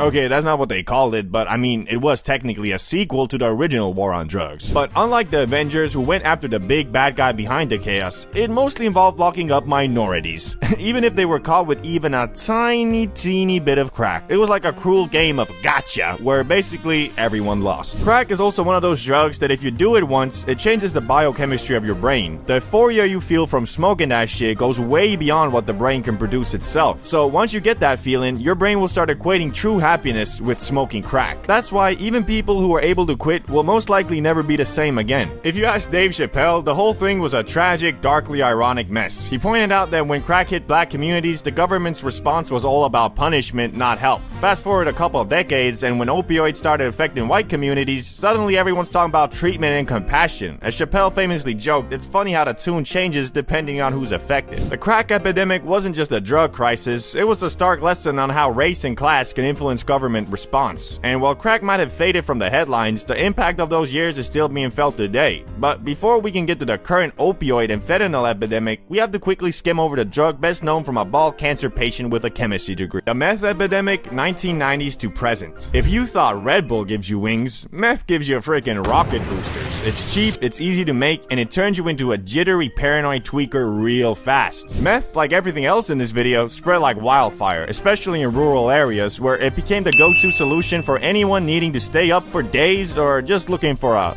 fun time. Before long, meth mouth and tweakers became common sights, and communities were left dealing with the fallout. The government's response cracked down on the ingredients. Suddenly, buying cold medicine felt like trying to smuggle pure Colombian. But despite the regulations, meth didn't go away, it just got sneakier. Hello? Hello, Doc. Yeah, funny story. Basically, everyone in my community, family, and all my friends and shit, you know, they got a nasty cold, so, you know, I'm gonna need, like, all your cold medicine, like every last bit, bruh. Sorry, you don't look very sick to me. Trust me, doctor. I'm a sick man. Now give me your fucking cold medicine or I'm gonna burn this freaking place down. Around the same time, there was also the prescription opioid epidemic, but the story there is basically the exact same as the opium one. Only difference being that this time it wasn't technically the government's fault, it was big pharmaceutical companies who convinced doctors that opioids had no side effects and could be prescribed out like Tic Tacs. Spoiler alert, these were some of the most addictive drugs in the universe, and comparable to Thanos with the Infinity Gauntlet, but you know, only like 1 or 2 stones. Now though, we're gonna talk about what happens when opioid Thanos gets all 6 Infinity Stones. The fentanyl epidemic, 2010s to present. Now we're in the 2010s, and if the prescription opioid epidemic was Infinity War, then fentanyl is Endgame. Fentanyl is super potent, like 50 to 100 times stronger than morphine. A tiny amount can knock you out, and by knock you out, I mean send you to the gulag where you either clutch it or it's game over, bruh. The scary part, fentanyl is showing up everywhere, often mixed with other drugs like heroin or even cocaine, usually without the user's knowledge. Suddenly, what might have been a manageable, if still bad habit, has become a deadly gamble. One wrong hit, and you're dead. The government has scrambled to respond, focusing on harm reduction, distributing naloxone, an overdose reversal drug, and setting up safe spaces for users. But fentanyl keeps spreading, turning every drug purchase into a potentially fatal decision. The practice of meeting a stranger at the club and bonding over some pure Colombian is really dying out, man. All jokes aside, if the devil is real, then fentanyl is 100% his doing. Out of all the legit hardcore drugs talked about in this video, this makes them seem like some indica weed. Whoever sells fentanyl knowingly should be judged not as a drug dealer, but as a murderer with intent to kill. I'm grasping at straws here, but the only good thing that might come out of this is awareness about the dangers of drugs. And although teenagers are stupid, I'd hope that this crisis might push away would-be first-time drug users, as the chance of literally dying from doing anything is so likely these days, you might as well be playing Russian roulette. And now you have the full overview of American drug epidemics. What did we learn? Well, we might have learned a lot, and I don't know about the government though. Hopefully, I guess. Substance addiction is a very scary thing. Well, it depends. A dude who's addicted to ashwagandha ain't gonna be on the same level of desperation as a motherfucking crackhead, but nevertheless, both them dudes still addicted. Only difference is, one is willing to lie, rob, manipulate, and destroy all his relationships just to get one more smack at ass. that sweet, sweet crack. Anyway, since this seems to be a trendy topic right now, we are going to be ranking every substance from S to F based on many factors like addictiveness, how hard it is to quit, how much it affects your life negatively, etc. With F being the hardest to quit and most harmful for you, and S being just a mild addiction. And all of this will of course be presented to you in a family-friendly, comedic, entertaining, and scientific way. So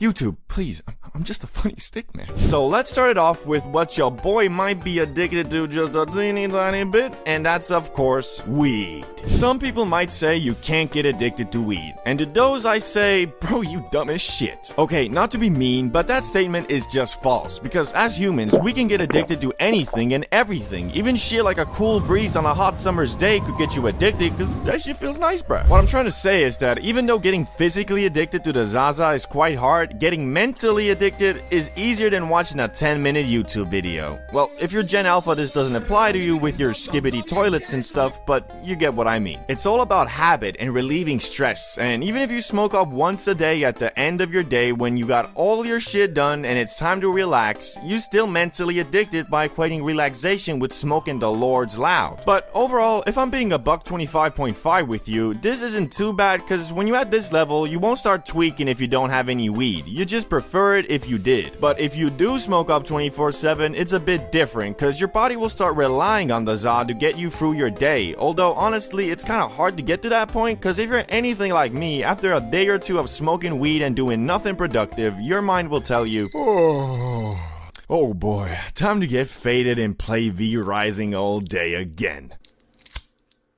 Bro, what the fuck is you doing? You really finna wake and bake again? You're broke, and you look like a damn bum.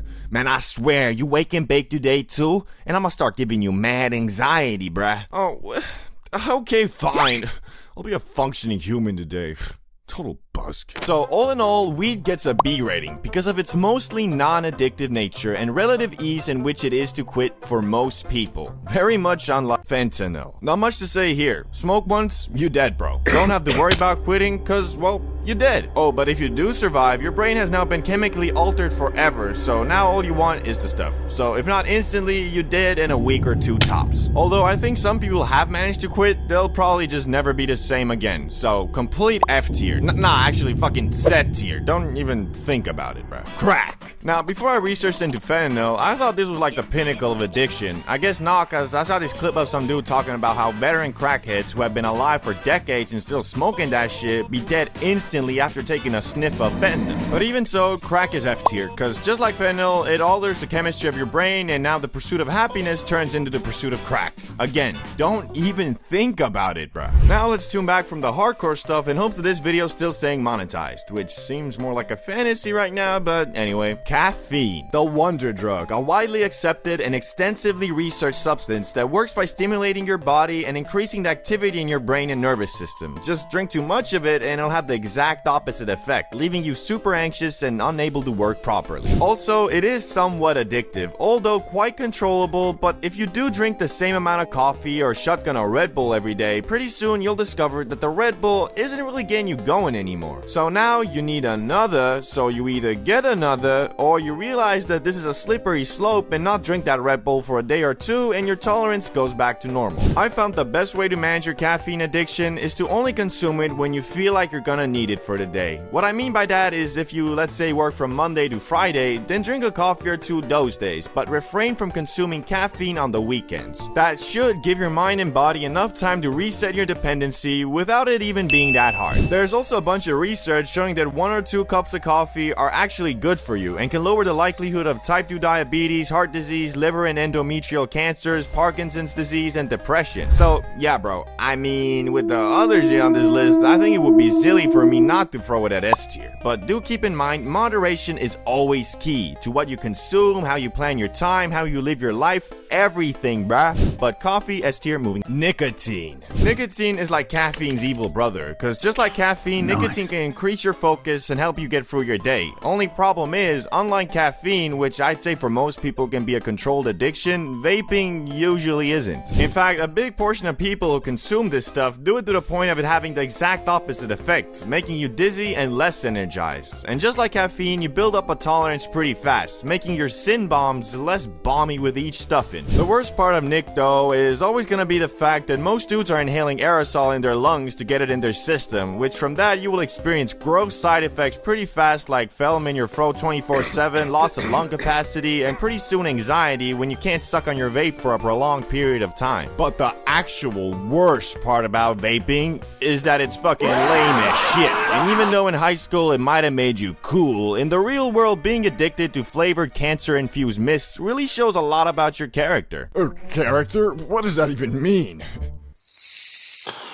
It means that if you're like really addicted to the point of vaping every day all the time with no plans on quitting, it indicates that you're a mentally weak person, because at that point you sound like a ghoul from Fallout, run out of breath from walking up a flight of stairs, and you're constantly spitting shit from your mouth, aka you've turned into a gremlin, aka you're gonna be treated like a gremlin by people who aren't gremlins. If this is only something I've noticed, then so be it, but if I'm gonna keep it a $1.50 with you, every single person I know who is heavily addicted to nicotine is not a very productive / successful person. But hey, that might just be me and my personal experience. So make sure to comment down below if you've noticed something similar or I'm just talking out my ass. We're gonna throw nicotine at E tier just cause, well, crack is on F tier and, well, it's not that bad. Now though, moving on to a more psychedelic world. Mushrooms. I'm not talking about culinary mushrooms or even the ones Mario uses to grow bigger. I'm talking about the mushroom Luigi collects and saves at the beginning levels for when after the game is over to get on Rainbow Road, if you know what I'm saying. Psychedelics overall are not super addictive though, cause if you've ever been on a trip from these things, you know that shit is exhausting as shit. I mean, for real, after my heroic journey, I felt like my brain had gone through a month's worth of thoughts in one 5-hour session, leaving me completely mentally drained. But that doesn't mean mushrooms aren't addictive at all, because although not physically addictive, just like weed, mushrooms can be mentally addictive, cause when you're tripping, you feel like you're in this secret dimension of being, which gives you a sense of belonging and makes you feel special. And that feeling can be addictive, especially if you're not very happy with your current situation in your normal life. They can be used as an escape, kinda like Alice in Wonderland, but unlike more natural escapes like TV shows, video games, and movies, mushrooms leave your brain drained and confused. That's also the reason why if you go to a smart shop in Amsterdam, they always tell you to take at least a 4 to 5 day break in between mushroom trips. Firstly, because of the aforementioned mentally draining effect they have, but also because your body builds up a tolerance extremely fast to psilocybin, the chemical found in magic mushrooms. And if you bang multiple trips in a row, the effect will be much lighter, but also because of that, it'll feel less draining and therefore make it possible to take this stuff daily. And if you do, you can get a bit disassociated from your normal existence and therefore build up a bit of an addiction to mushroom land. All that being said, magic mushrooms are one of the only substances on this list that have been proven to have therapeutic uses, like for example fighting your other addictions. I know from my personal experience when I banked a heroic dose, it made me think a lot about how much I consume things like weed and nicotine, and from that I was able to cut both those things down a bit, especially the nicotine. I also know of people microdosing this stuff and having positive effects, but me personally, I don't really believe that, because if you're taking them every day, you'll eventually start relying on them, and that kind of defeats the whole point of tripping once and carrying what you learn into your normal life, I think. Anyway, all in all, mushrooms gotta be B tier, because when you do get addicted to them, it can drastically mess up your life. It's just kinda hard to get to that point.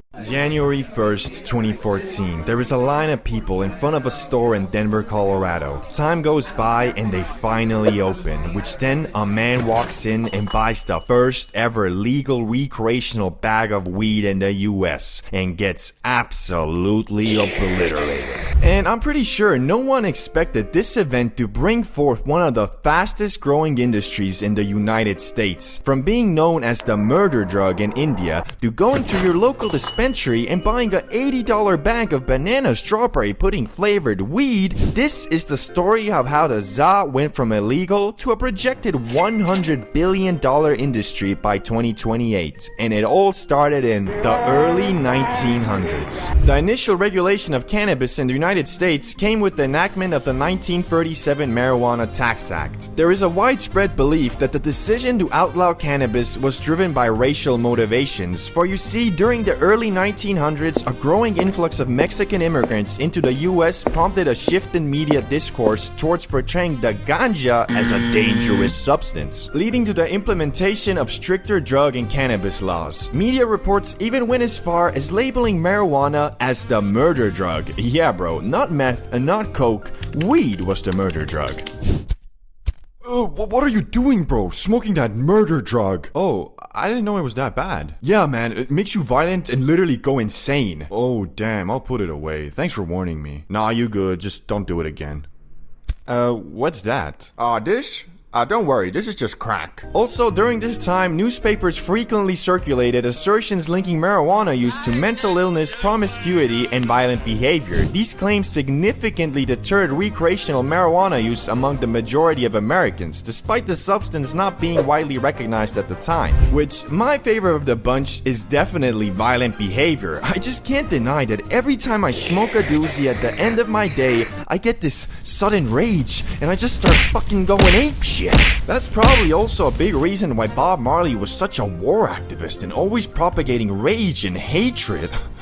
Disclaimer, that was all sarcasm. Anyway, later on, John Ehrlichman, or whatever the fuck his name is, a senior advisor to Nixon, was quoted as saying, well, the quote is pretty long and boring, so I'll just summarize it. Pause the video if you want to see the full version. Did we know we were finessing the public about weed? See, of course, dog. But you gotta understand, bro. We did it for America. We got the public to associate hippies with weed and blacks with heroin. Then we criminalized the shit out of it and went full commando on them.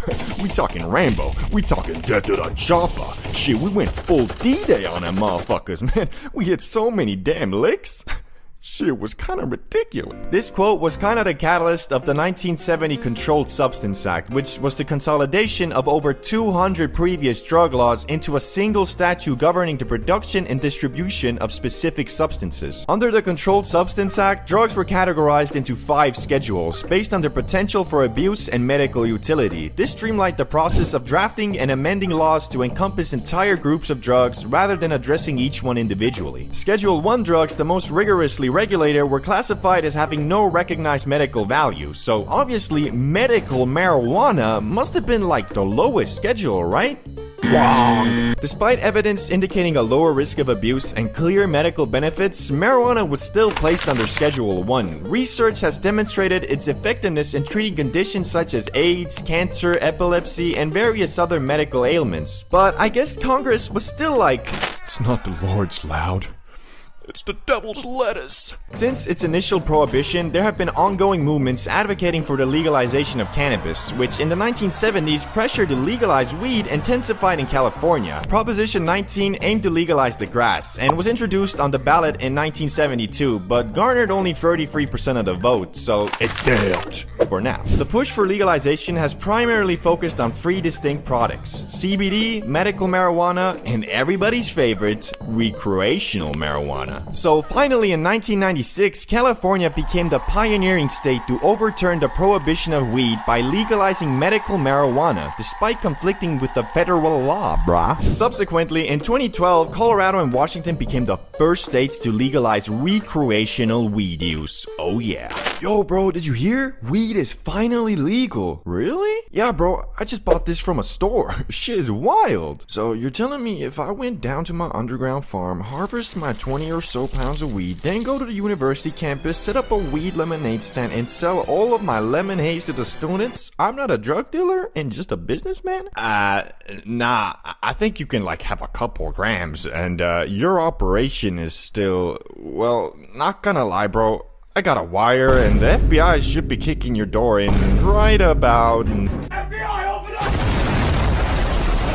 Which brings us to today, where the za is still federally illegal and a Schedule 1 drug, and because of that, there really isn't a lot of research on it. Between 2000 and 2018, $1.56 billion was allocated to cannabis research, with half of this sum dedicated to investigating the potential adverse effects of the drug in recreational use. This disproportionate allocation meant that understanding the harms of weed received 20 times more funding than any other area of research, while only a fraction, less than $5 million, was directed towards enhancing our understanding of its therapeutic application. In 2018 though, the Farm Bill legalized CBD throughout the US, as long as it followed the rules of staying below 0.3% THC, which this Farm Bill turned out to have a shit ton of legal loopholes, making the sale of real weed online completely legal and possible. More on that later. Anyway, because of the lack of research and, well, frankly, awful regulations, we are currently in the wild west of the cannabis industry. You might assume buying weed from a big brand is safer than, let's say, your friendly neighborhood plug, and in some cases it might be, but a lot of times your plug is selling the same shit a dispensary is, just the dispensary is putting it in a fancy bag. Even worse, there's a big issue with sprayed weed, which basically means bud that is artificially flavored in a machine to give the illusion of it being some exotic Havana pack, when in reality it's just a mid sprayed with banana flavor. So you're telling me this eighth costs $100 because it was grown and harvested in Uganda, Africa, right next to the exotic banana farms, and that's why it's banana flavor?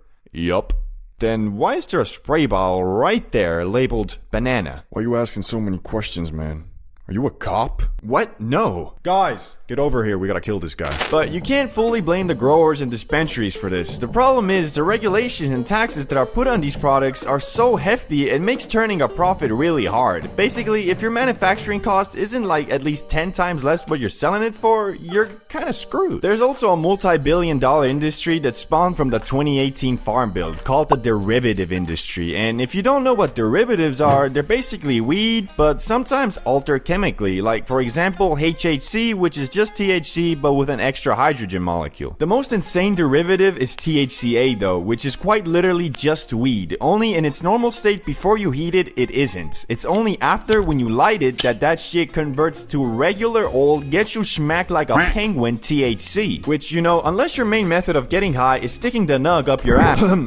What I'm saying is, THCA is in every sense just THC when you're using it for the purpose of getting faded, which you probably are. But just because we are currently in the wild west of the weed industry doesn't mean it's gonna be like this forever. More and more countries are legalizing and propelling weed further and further away from the dark shadow it used to be under. Germany is legalizing on April 1st, 2024, Spain has social cannabis clubs, the Netherlands just legalized, Canada legalized, etc. It seems every year that goes by, more and more countries are legalizing, and especially in the US, once they start getting solid tax laws and regulations on the stuff, I think a lot of the problems I mentioned earlier will fix themselves. Honestly, this is very cool, and I do believe you and me will live long enough to one day witness a generation who grow up with weed being looked at the same way as alcohol. The way I see it, as the old generation of politicians and world leaders fades, the stigma surrounding weed will too. You can even see glimpses of it today, as a lot of politicians are using legal weed as a way to get your vote, which, you know, don't let that be your main motivation for voting for someone, but you know, it's a bonus. 10,000 BC, a group of cavemen in the Oki Islands of Japan needed some warmth and wanted to start a fire when they discovered a funny-looking green plant, and either out of curiosity or desperation took it and inadvertently created history's first ever hotbox. Yet this early grass was not that loud that people be smoking today, because as we know, over the years the za has been scientifically and artificially cultivated to be much more concentrated in the high it gives. So, although it is funny to think about a group of cavemen purposely starting a fire in a small shelter for the sole purpose of getting faded in a hoe,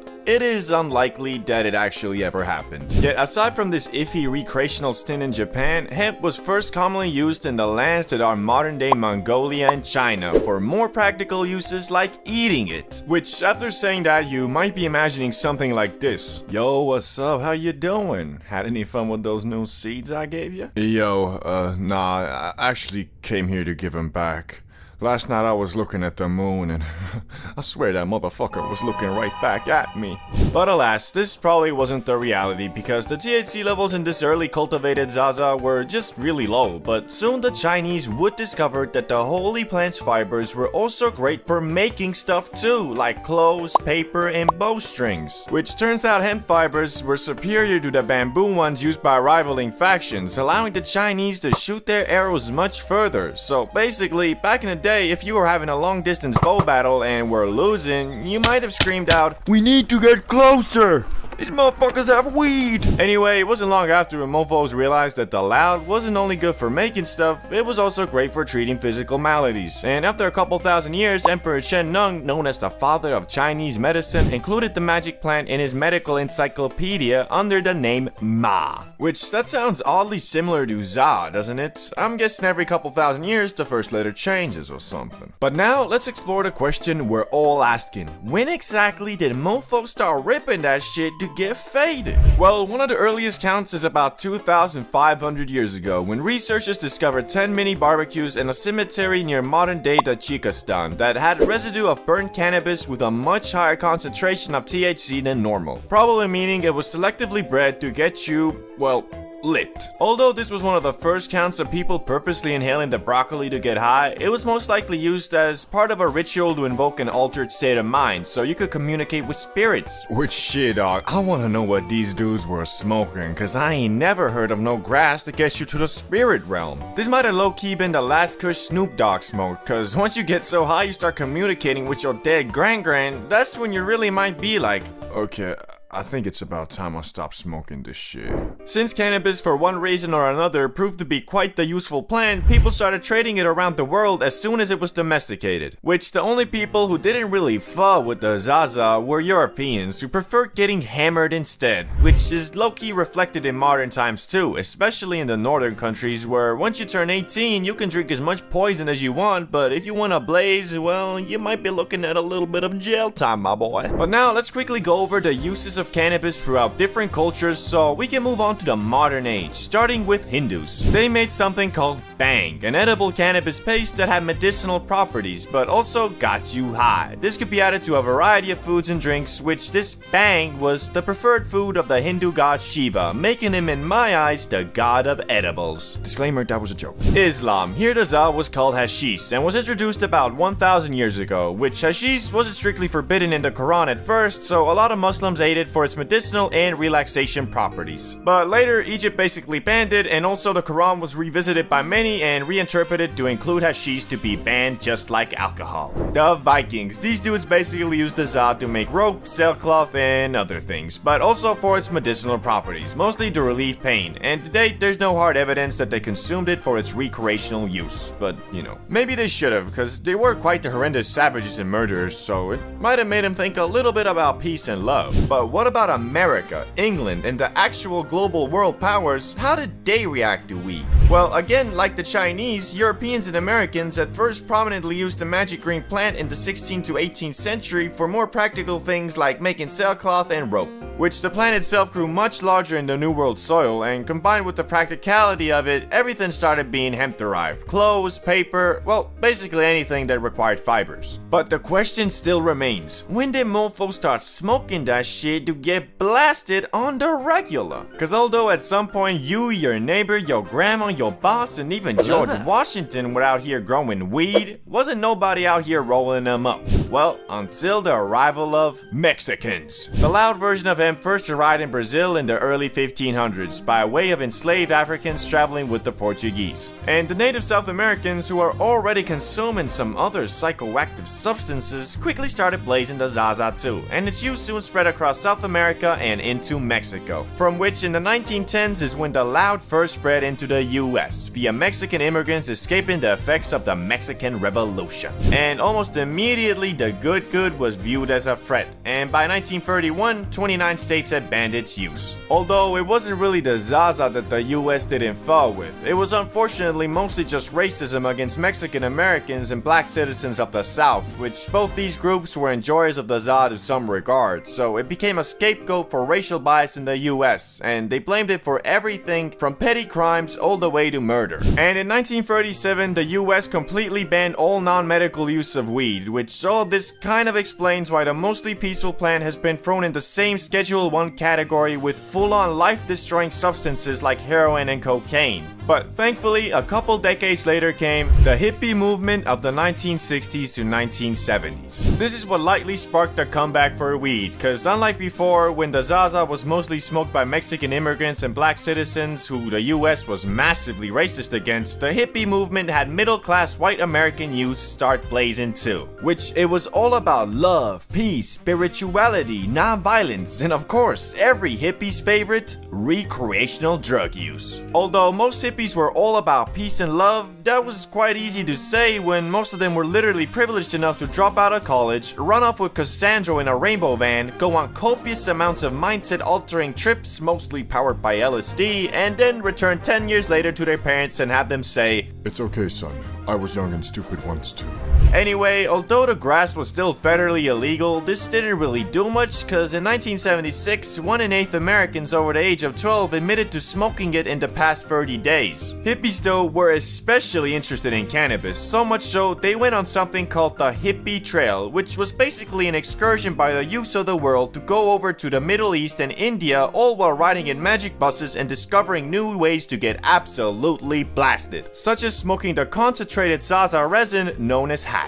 But acquiring the Zaza would soon get much harder, because you see, most of it came from Mexico, so in 1969 the US started patrolling the border, and in 1975 they got even more aggressive and started spraying herbicide on Mexican wheat plants. And so good old supply and demand made grass prices skyrocket, which a lot of people started then growing the plant themselves in mini greenhouses, closets, bathtubs, storage units, basements, wherever they could. But then in 1982, Mr. Smarty Pants Ronald Reagan took it even a step further by encouraging the streamlined arrest of anyone in possession of an illegal substance, which was really dumb because most of the focus was on pot, all while crack, meth, and heroin were all still being transported and consumed on a regular basis. Even worse, this enforcement seemed to be racially motivated because despite plenty of traffickers and consumers being white, the majority of arrests were Latino and black youths, all while this bizarre over-focus on cannabis allowed the growing opioid epidemic to go unchecked. But thankfully, the US is slowly learning from their mistakes, where today 24 states have legalized the recreational use of marijuana. On top of that, the increased level of research on it has also found multiple medical use cases and can be prescribed to you by special doctors if seen fit. And although the Zaza is still federally illegal and a Schedule 1 drug, the overall perception of it has changed for the better, including in December 2022 when President Biden signed a bill to make it easier for researchers to obtain plants for their studies, which will hopefully accelerate the learning of positive and negative side effects of consuming the Za even further. But all that aside, the overall vibe towards the loud has gotten a lot more accepting, and these days more and more people view the smoking of the grass not as you being a junkie, but the same way as having a couple beers with the homies on a Friday night and watching some WWE.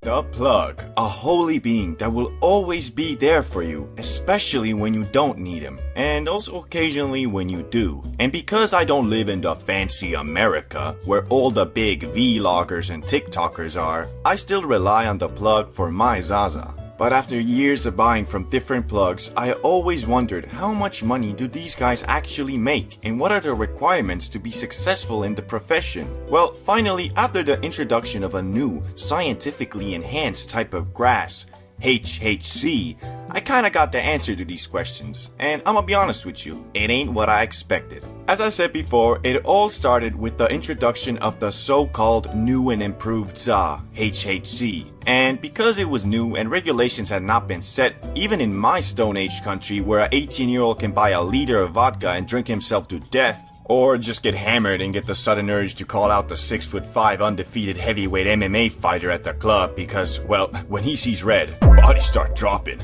Anyway, since this was legal and I am a law-abiding citizen who wouldn't even dare to jaywalk, I thought to myself, this is the perfect moment to see what being the Plug is all about. Furthermore, because most dudes in this country don't know anything about strains, hash, bud, and just take whatever the Plug has, I didn't need to worry about people thinking I scammed them. Also, your boy conducted a thorough inspection of this new product, using only the most delicate and scientific tools possible. Oh, okay, I hit that shit through a Red Bull canning. It kicked pretty nicely, so I dubbed it verified loud. After securing half an ounce of the verified loud, which is 14 grams in European tongue, I went to work on finding customers. And obviously the best place to start is on Snapchat. So I took a picture of the Zaza with the caption 15 bucks per gram, hit me up. Which is a steal because, well, it sold for 20 a G here. And unfortunately, I only got one sale cause I guess most of the people who I knew smoke verified loud were plugs themselves and knew of the existence of HHC and that it's like 6 bucks a gram. But I was still determined to flip them packs and make them racks. So I hit up the most trustworthy plug I knew who actually had people in his contacts who smoked verified loud, but were not in the business of trapping themselves. After a thorough business meeting where we may or may not have smoked the grass ourselves, he conducted that the gas I had was indeed worthy of the title verified loud and offered to buy it all for 12 bucks a gram, which I mean I got it for 8.5, so I obviously said yes. At first I thought that was all. I made a nice profit of about 40 bucks and was feeling good. But after about 2 days, I got a message from the plug I conducted business with reading, "Bro, that shit sold out quick. Can you order more? I think I can actually sell this stuff for 25 a G, cause people want the same stuff real bad." Now, I think you are currently pondering two questions. Why didn't he just order more himself? And how the hell did these dudes not know it was HHC? Well, the reason he didn't order more himself is quite simple. He is a full-time OG plug, so dudes does not have a bank account to order stuff. And to answer the second question, I truly don't know.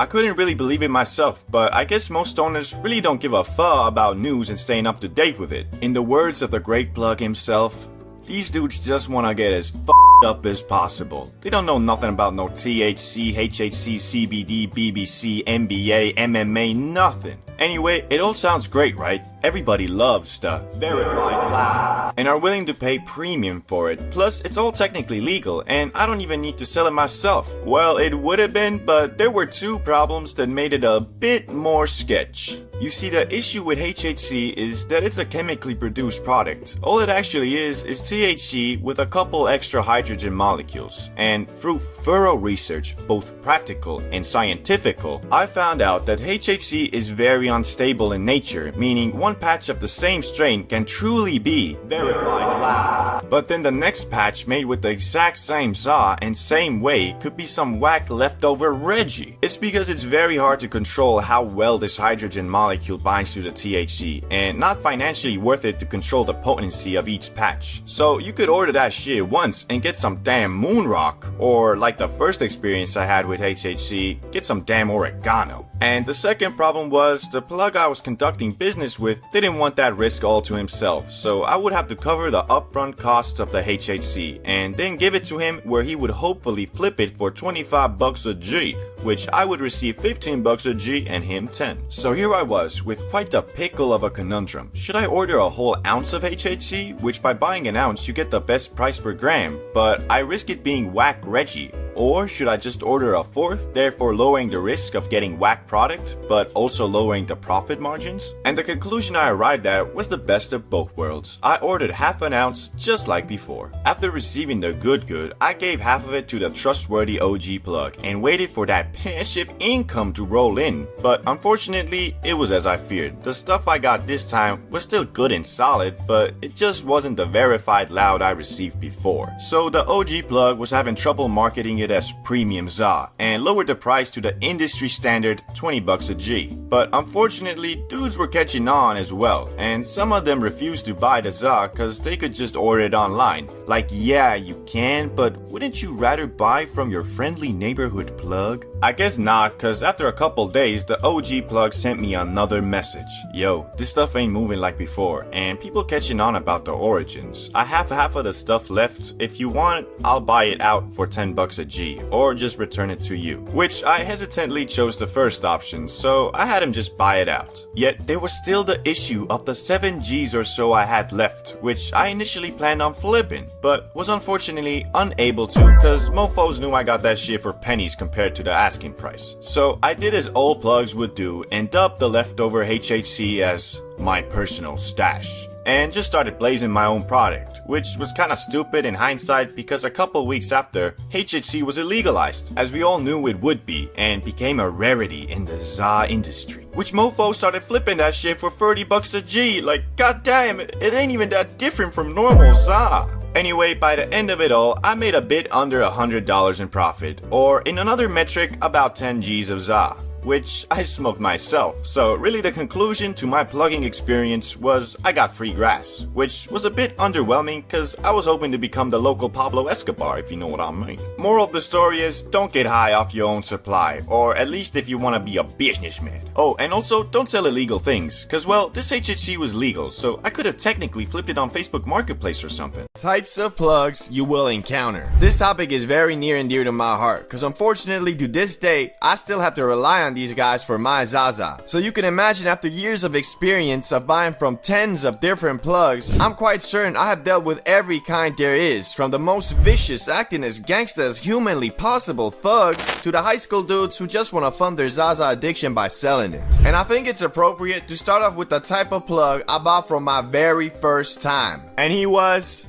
the friend who knows a guy who knows a guy who has that exotic. This one isn't really officially a plug per se, but then again, I'm willing to bet this was how most people first encountered any type of Zaza seller. Every time when you and your friends discussed the grass and wanted to try it, he always said something like, "Yeah man, if you really want some, I got a few connects and they always sell that exotic." But in reality, dude's connects were usually his older brother or friend who actually knew someone. So for me, the times I did acquire the grass through this man, that shit was always some Reggie for real. And not just that, it always had a massive markup, cause who else can you sell oregano mixed mid za for premium price than a bunch of stupid youngsters? But I can't fault the homie too much, cause back then, man, I swear, you could smell some grass and get faded, so everything seemed exotic, even if it was mostly herbs and spices bought at the discount aisle at Walmart. But even so, I ain't mad, cause that's the nature of business, I guess. If a dude is willing to buy your oregano pack for $30, then so be it. You gotta learn from it and move on. And so I did, and found myself a new plug, who was the...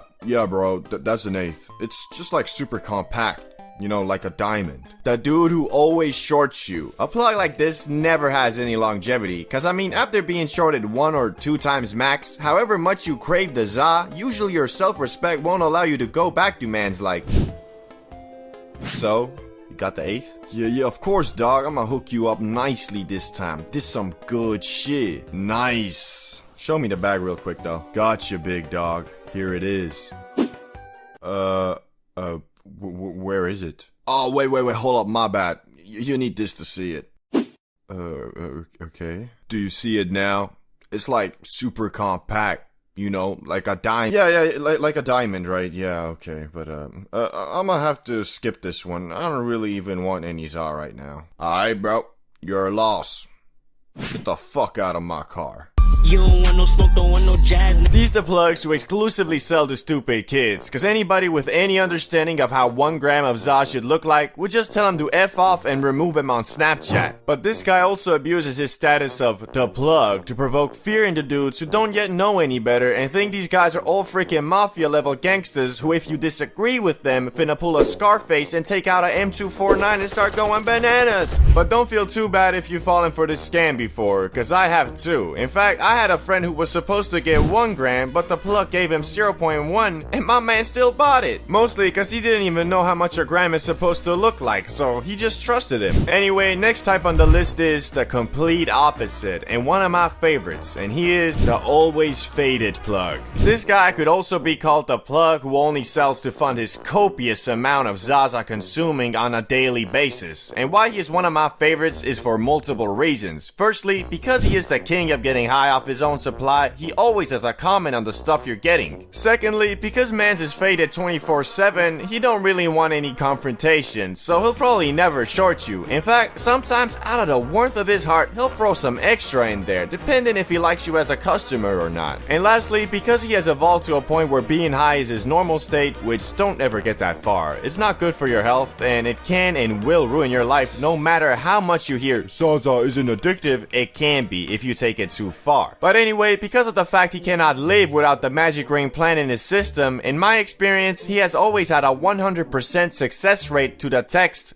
Hey yo, you got any? That meaning, mans is more reliable than a Volvo. Mans is more dependable than James Bond. Mans is more loyal than a golden retriever, god damn! The only problem for you, the customer, is he is usually pretty on and off on the plug-in business. Because if you can get that addicted to za, it's usually a personality trait. So knowing that, this guy either smokes every day 24/7 or he is completely grass-free. And when he is grass-free, he disappears like the Avatar. So yeah. But now on to the next plug on the list, and he is the plug who should have probably started an actual business instead. This plug is quite rare, and I've only ever met one of these mofos, but oh boy, what a roller coaster ride it was. I remember it like it was yesterday. I was looking for some grass, so I hit up my usual plug, only for him to inform me he is, quote, out of the game, but will give me the Snapchat of a guy who is, quote, new to the game. And so he did. And after writing mans asking for some grass, he told me to meet up near a construction store. And since this was a while ago, I ain't have my license yet, so I ran me an e-scooter and rolled up. And the person who greeted me was none other than Mr. Invisible. Yeah, no, that was like his actual Snapchat username. Anyway, it was the short guy who kinda looked like a goblin, but he seemed quite serious and was the first plug ever to write me afterwards asking,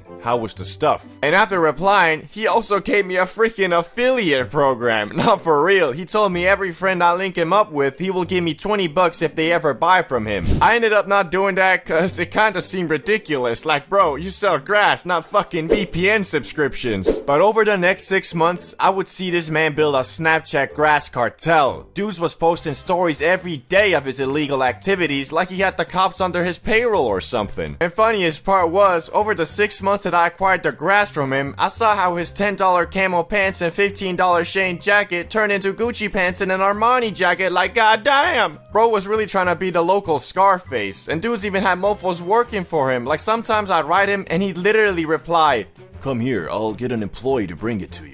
Employee?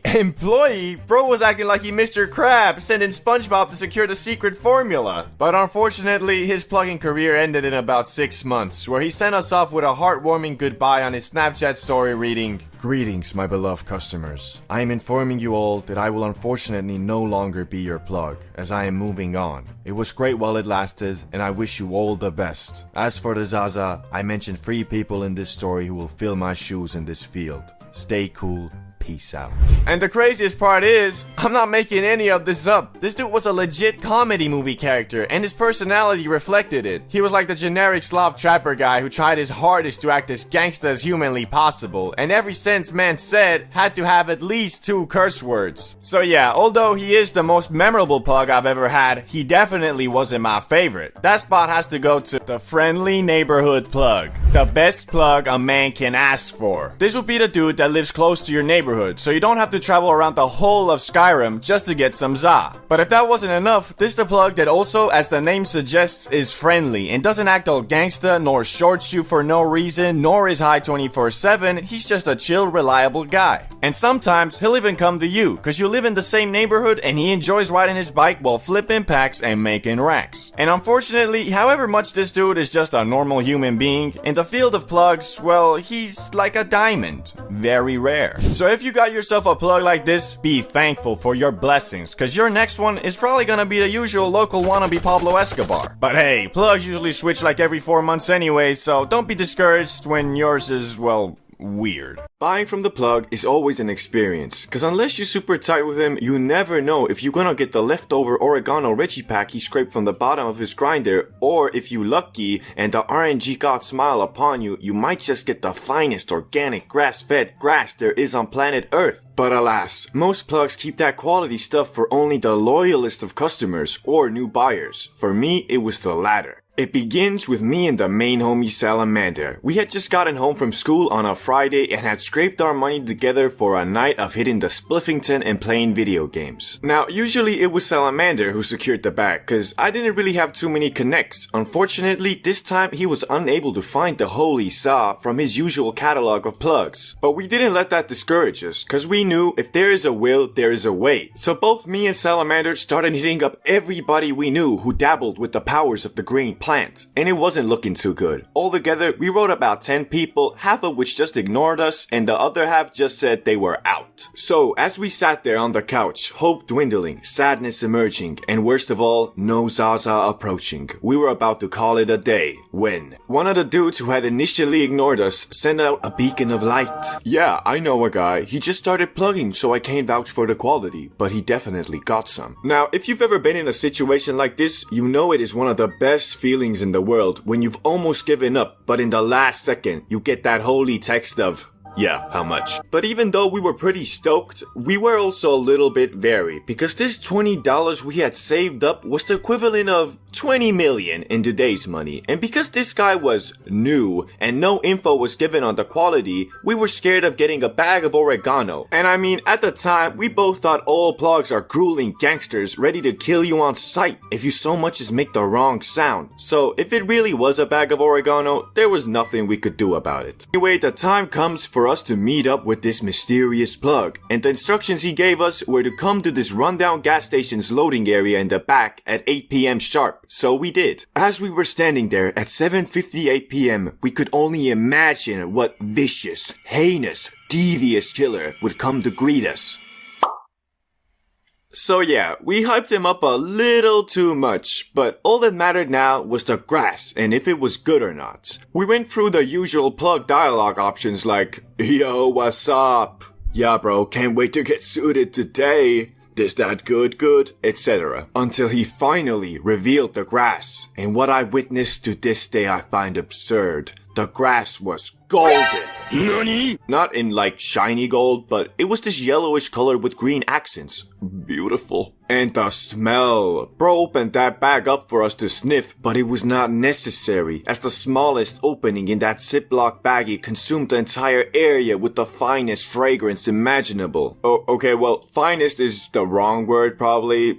The shit smelled like cat piss, but that's a good thing with Zaza. So we gave up our $20 with no hesitation and returned to Salamander's place with this golden grass of the gods. Now, usually we would just roll up a spliff and consume the za like that, but as this seemed to be legendary material and we didn't want to waste even a single microgram, we made a makeshift can that would allow us to ration this gram to the maximum. So now it was time to hit the za, and it went something like this. Are you ready? Shit, you know it. Here goes nothing. You good, bro? Yeah, you gotta hit this shit, man.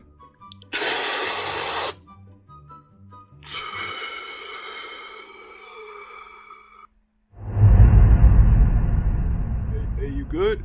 You good, bro? You hear me? You good?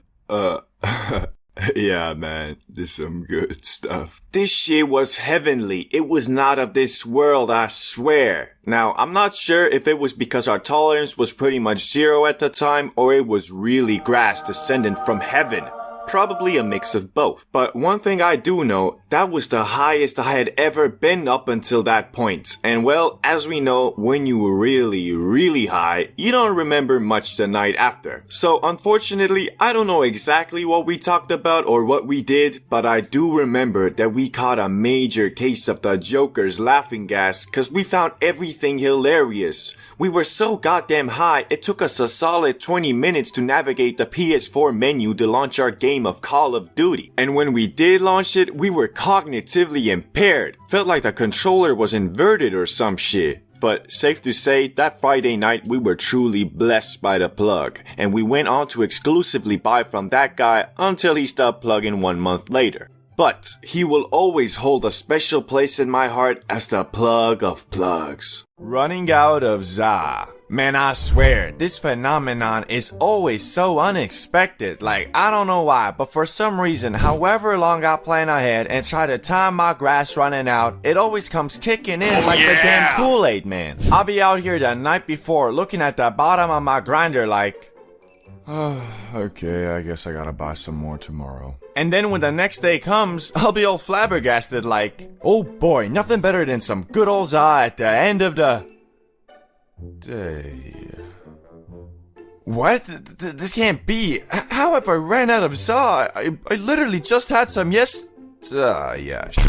And now that you realize that you out of grass, you got three options. You either accept your fate and just go on with your night, hit up your plug and get ready to lose out on your hard-earned money, or the legendary special down bad method I often do, empty out all your grinders, search through all your pockets, and scrape together one last hit so you can delay the buying of the za for one more day. But although I do this quite often, I don't recommend it, cause I swear, those scraped together hits are always some 20% plastic, 20% dust, 20% dirt smack dabbly doos. So every time I do hit that awful abomination of a bowl, it'll have me all paranoid about what the f did I just smoke like?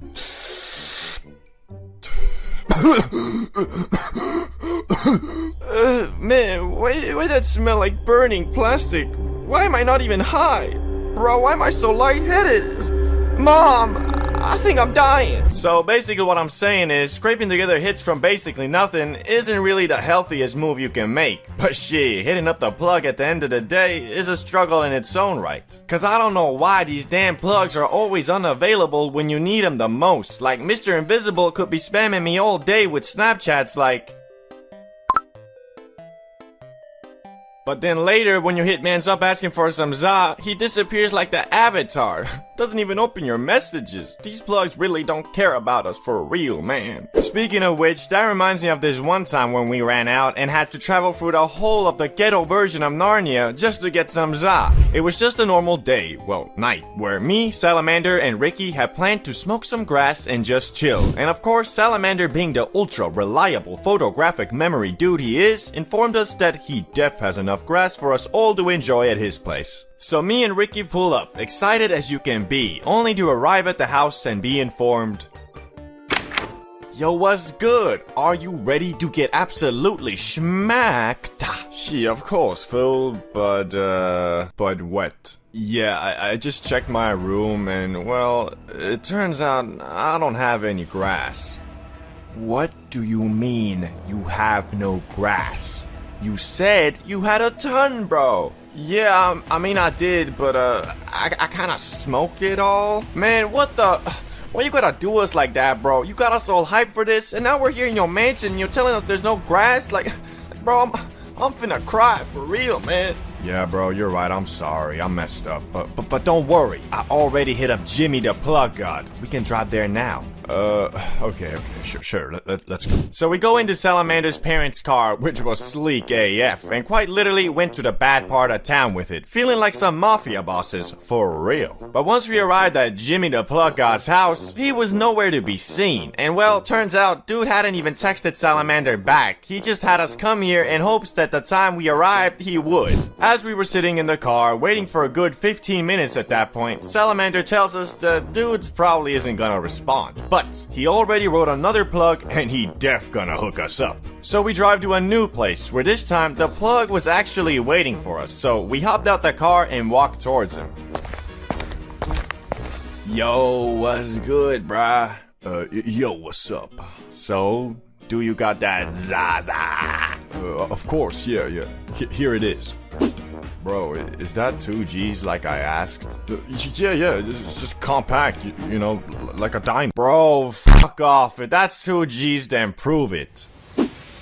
What are you waiting for? Put it on the scale. Nah, bro, I don't sell to people who don't trust me. Disrespectful AF. Nah, bro, disrespectful is trying to show the long-term customer in his hour of need. Keep your diamond to yourself, big dog. We outta here. Yeah, whatever. See. As our hopes were dwindling, we were in Salamander's car about to call it quits when the only plug that was exclusive to me and nobody else knew of finally responded to my message saying to meet up and that he got the za. So we go to yet another location in hopes that finally we would get our now well-deserved bag of grass. And once we arrived at the meetup spot, which was a pizza restaurant by the way, we parked the car and text Mr. Invisible that we're outside waiting for him. A good 10 minutes goes by with no response, so the overall mood is starting to get pretty gloomy, as we quite literally have just driven around for hours trying to secure just a smidgen of za. And although we were truly experiencing a Gen Z 21st century Great Depression, we were saved with the text, "Oh, he responded! Oh, snap!" What'd he say, bro? He said, yeah, coming out now. Nice. And this time, he actually did. Dudes came out with an apron, chef's hat, and the long-awaited bag. So we went there, and thankfully, it was actually 2 G's, not a diamond. And man, I ain't never been so glad for just a smidgen of za in my life, but can you blame me? I mean, this was a full-on journey, and although the time was like 11 p.m. at this point, we weren't too discouraged as we thought, screw it, let's pull an all-nighter, baby. So finally, after hours of waiting and talking to incompetent plugs, we arrived back at the mansion and did what we came there to do. Smoke a shit ton of grass, eat an unholy amount of munch, and wake up the next day feeling more hazy than a foggy morning. Which the highlight of the night was definitely when Salamander said he was gonna bake some magic cookies, but since we were already f***ed AF, dudes left them in the oven for like 3 hours. And then finally, when we had that "oh shit, the cookies" moment, we went there and found them completely burnt. But you know, we still ate them, and well, they kinda worked, I think. I don't know. We were so blasted, we probably could have eaten some damn Oreos and thought ourselves more high because of it. So all in all, running out of za is for some reason always so unexpected, but I've learned to enjoy the journey as much as the destination, and although at the time driving around searching for was annoying AF, looking back at it, it was actually pretty fun. And the night was definitely vaping versus smoking. Both activities extremely similar to the naked eye, yet in reality, these lung-destroying practices are quite different. The same way smoking za used to be a very niche thing, mostly done by hippies in the 1960s to 1970s, so was vaping in the 2000s to early 2010s. Yet both smoking and vaping slowly but surely took over the world, to where nowadays you'll be walking down the street and see a dude puffing on a strawberry ice guacamole stick on one side, and on the other see a bunch of college kids sitting on a bench eye squinting like they got hit with a flashbang, holding the Teenage Mutant Ninja card screaming blinker. And although a lot of times a vapor can also be a smoker and the other way around, I'm here to try and figure out which one of these practices is definitively superior to the other, so you can once and for all say to the opposing faction, at least I don't vape, or at least I don't smoke. So let's get started with the first category, and that is the effect. This is probably the most important category, because if you're going to damage your lungs and throat by inhaling a foreign substance, it better be at least a fun time. Which I think we can all agree, this is where smoking and vaping are completely different. With vaping, the high you get, if you can even call it that, is a buzz in your body, lightheadedness, bit of an increase to your social battery, and of course a small dopamine boost. But here's the kicker, you only feel this effect like the first couple times you do it, and later mostly only in the morning on your first puffs. So the action of vaping just kind of becomes a mindless habit where you're doing it not for the effect, but just because your body is telling you, hey, it's been like 30 minutes, you should really go and rip that 99 Nick strawberry mango punch. Whereas the high you get from the grass is actually what you're inhaling it for, and although the effects vary from person to person, they usually consist of better mood, increased appetite aka the munchies, laughter, the increased significance of your thoughts, creativity, laziness, sleepiness, etc. But also, these effects are felt for much longer, of about 2 to 4 hours, compared to vaping, which is literally like 10 seconds. So if you look at it straight up, then smoking absolutely takes this category with ease. But then again, for people who are prone to getting paranoid and need everything planned out, the high from the za isn't guaranteed to be enjoyable, cause I mean, you can just green the fuck out. Whereas with vaping, you can't really get a bad trip, cause I mean, there is no trip. You're just sitting puffing on your mango stick doing whatever you're doing. But all in all, I'ma still go with the za on this one. So 1-0 smoking. Now let's look at the cost. Whether you want to inhale Chinese sweatshop chemicals that taste like strawberries or the devil's lettuce, it's gonna cost you. But the question is, which one is more expensive at every level of consumption? Well, let's look at it. Level 1 for vapors would be you just buy a dispo every week or so, which comes out to about $20 to $40 a month. And level 1 for smokers, I'd say it's about the same if you just blaze up on the weekends. So far, they're tight on cost, but now if you move up to level 2, which I think for vaping, it now indicates you're addicted and spending anywhere between $80 to $100 on dispos a month. For the za, level 2 would be smoking up once or twice every night at the end of your day, which although you're technically smoking every day, I don't think you'll be spending more than $100 a month. So looks like smoking is edging it out.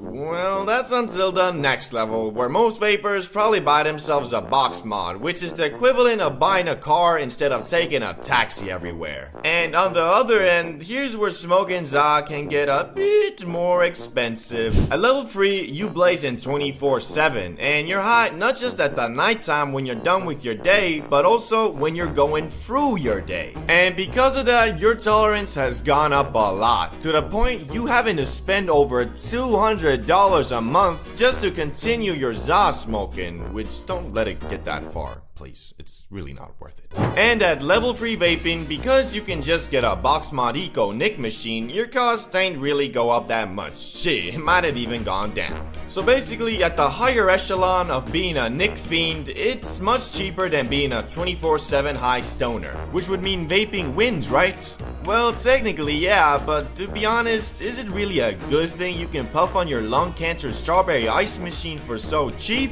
I don't think so, and honestly, I'm kinda happy about how if you smoke up 24/7, your tolerance will evolve to a point you have to drop a bag every month just to keep up with your dependency. That being said, I'ma have to leave it at a tie here. 2-1 smoking grass. Now it's time for addictiveness. I think this one's a no-brainer. Nicotine is obviously more addictive, right?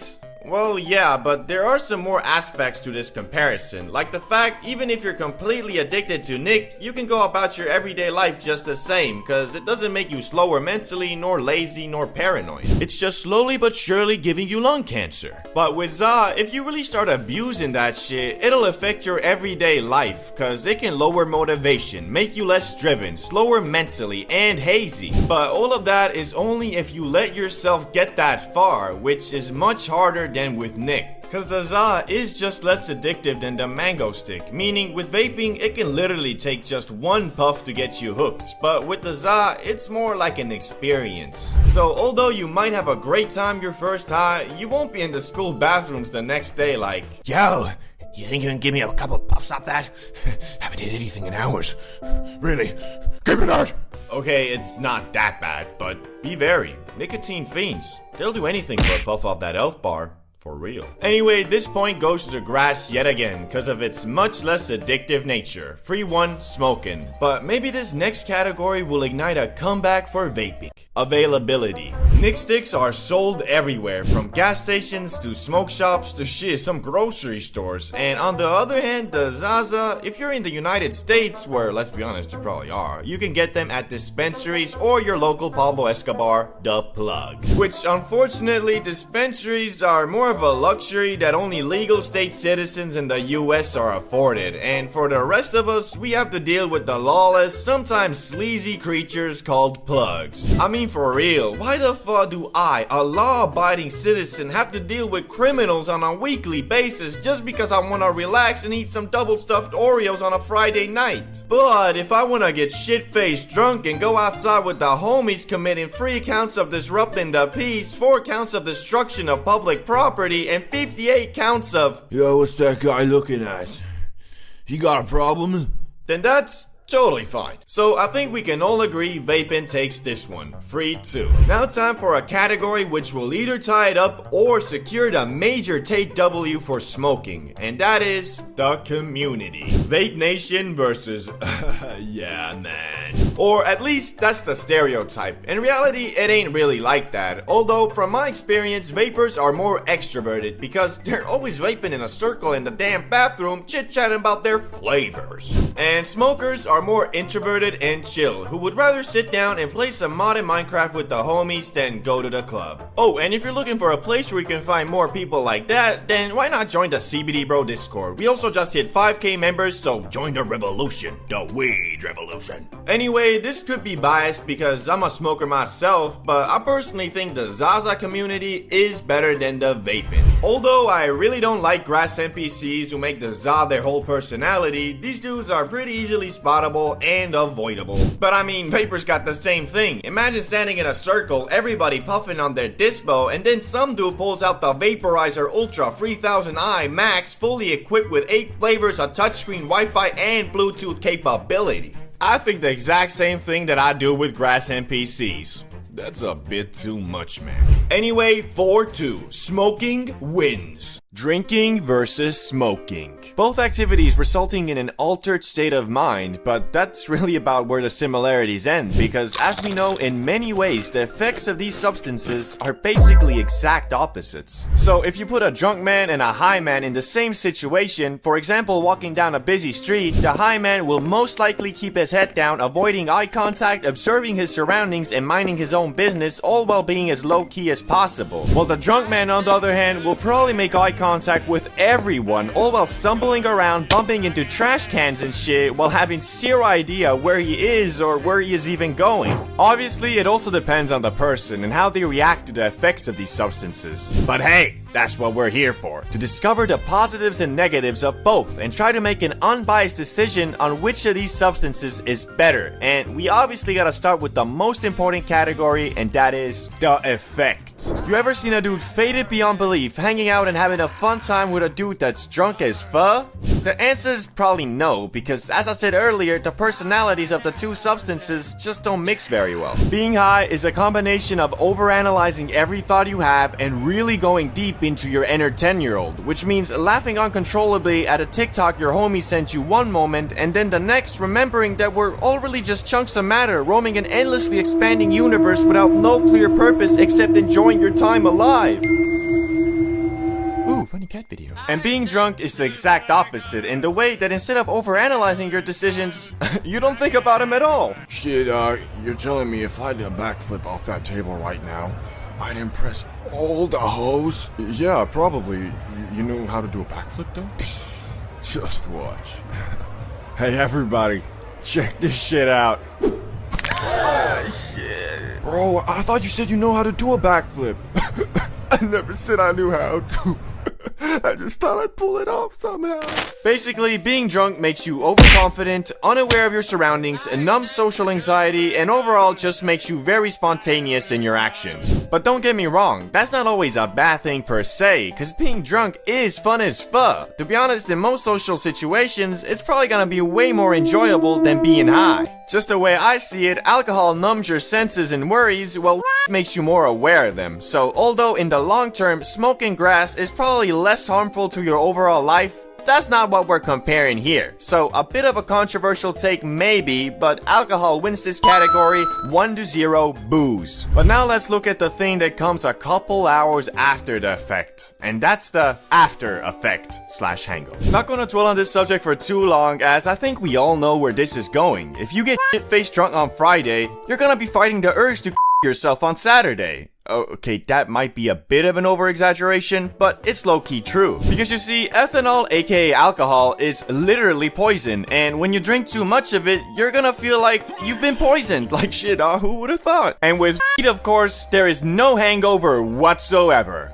Well, not really, cause if you ever gotten absolutely annihilated to the point your body switches to autopilot before, then you know after waking up the next day, there is a high possibility you'll experience low energy, haziness, brain fog, and worst of all, the desire to get schmacked again in the morning so you can binge watch season 1 of SpongeBob and ignore all your goals and aspirations. But that is a lot better than feeling so awful that you become a devoted Christian overnight and start begging God for mercy.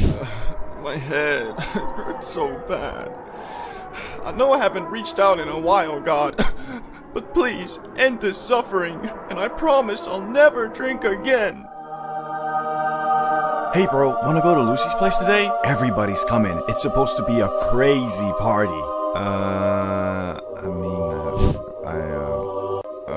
Yeah, let's go. So even though the grass isn't the miracle plant some people believe it to be, I'd still say it's the clear winner in this category. 1-1, all tied up. Now let's look at cost. In the previous comparison of weed versus nicotine, I went through all the levels of consumption to figure out which one is cheaper, but with this one, comparing just the cost of the booze versus the Zaza isn't gonna cut it. Because you see, on a night out where you get wasted, I'd say maybe like 20% of the actual money spent is gonna be on alcohol you yourself consumed. month, with the rest going to entry fees into clubs, buying shots for them hoes, expressing your love to the homies by buying them drinks, and other stupid shit people tend to do when drunk. Also, unless you're a straight up bum or functioning alcoholic, you're not gonna be drunk every day. Instead, if you love drinking and partying, you'll be drunk every weekend. Or the other possibility is, of course, you drink a couple beers every night at the end of your day, which the best way to tell if you fall into this category is go look in the mirror, and if you have a dad bod, then yeah, you're probably in it. With smoking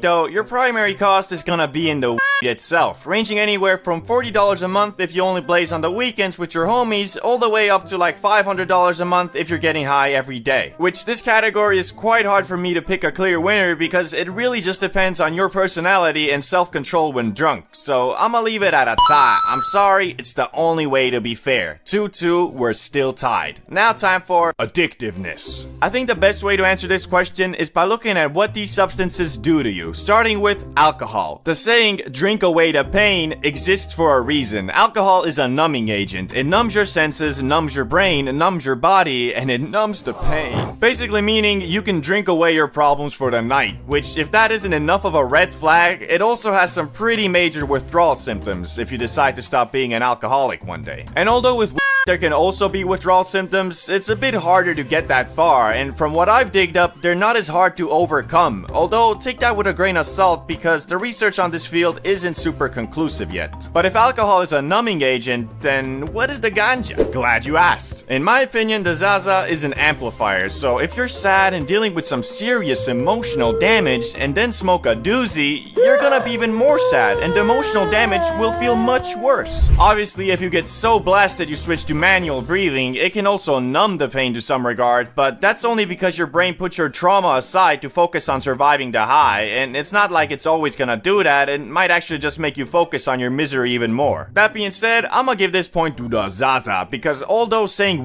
isn't addictive is false, it is still less so than alcohol. So 3-2, the grass is finally winning, but maybe this next category will tie it back up. Variety. By this I mean the variations of said effects. So with weed, there are different strains that give different effects. And of course with different sorts of alcohol, it's the same thing. Wrong! Or shit, at least I have not once in my life drank some grade A distilled gin and been like, yeah, this is definitely more of a mellow drunkenness. It just doesn't happen. Alcohol is alcohol, unless it's tequila. We don't talk about tequila. Anyway, with the variation is very extensive. You have your obvious CBD and but also nowadays derivatives like P, HHC, and so on. And it goes even further with indica and from there the strain, and from there the percentage, so variety is definitely not an issue. Oh, and I better not see no comments about, you obviously never drank wine before. It's been proven that these professional wine testers are just a bunch of high society wannabes trying to act like they know shit. Motherfuckers be drinking $5 wine comparing it to a $100 bottle saying shit like,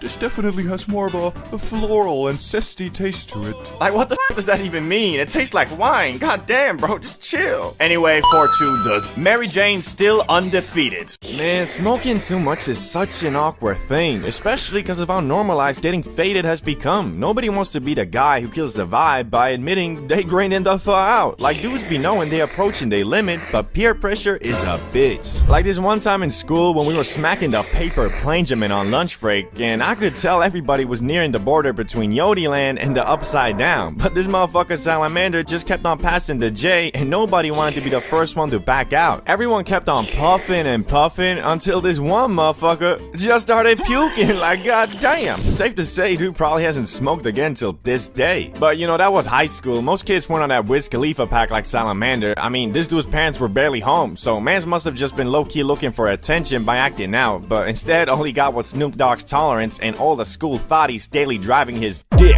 Some of you might not even know what it feels like when you smoke too much though. Shit, I know I didn't. My dumbass always just concluded that the stuff was laced, which looking back at it now makes me feel like a dinglebop for real. I mean, how you gonna smoke way more than you usually do in a situation you're not super comfortable in and then blame it on the weed? It's like a drunk driver suing an alcohol brand for making them unable to drive straight. Shit, it's like going to the store and buying too much food and then blaming the cashier for not stopping you. Like, bro, it's not on Jimmy Jimmy the Plug God, dudes is probably smoking the same stuff as we speak. And yeah, I know sometimes it could actually be laced, but what does telling yourself that help? Like, wouldn't it be better to believe it's not and your brain is just tweaking? Then you could maybe, you know, calm yourself down. Unlike when you've convinced yourself the Plug is a fucking supervillain going around giving his customers schizophrenia. Like, goddamn son, someone's gotta like the bat signal for real. But shit, I'm out here preaching like I ain't done this myself. Back when I was younger, I did green out a couple times, but since then, I have developed rules I follow to avoid this at all costs. Like, for example, first rule, you don't always gotta get obliviated, bruh. Seems simple enough, right? But back in the day, every time we were smoking, my dumbass felt like I had to get higher than last time. Once the J reached me, I just...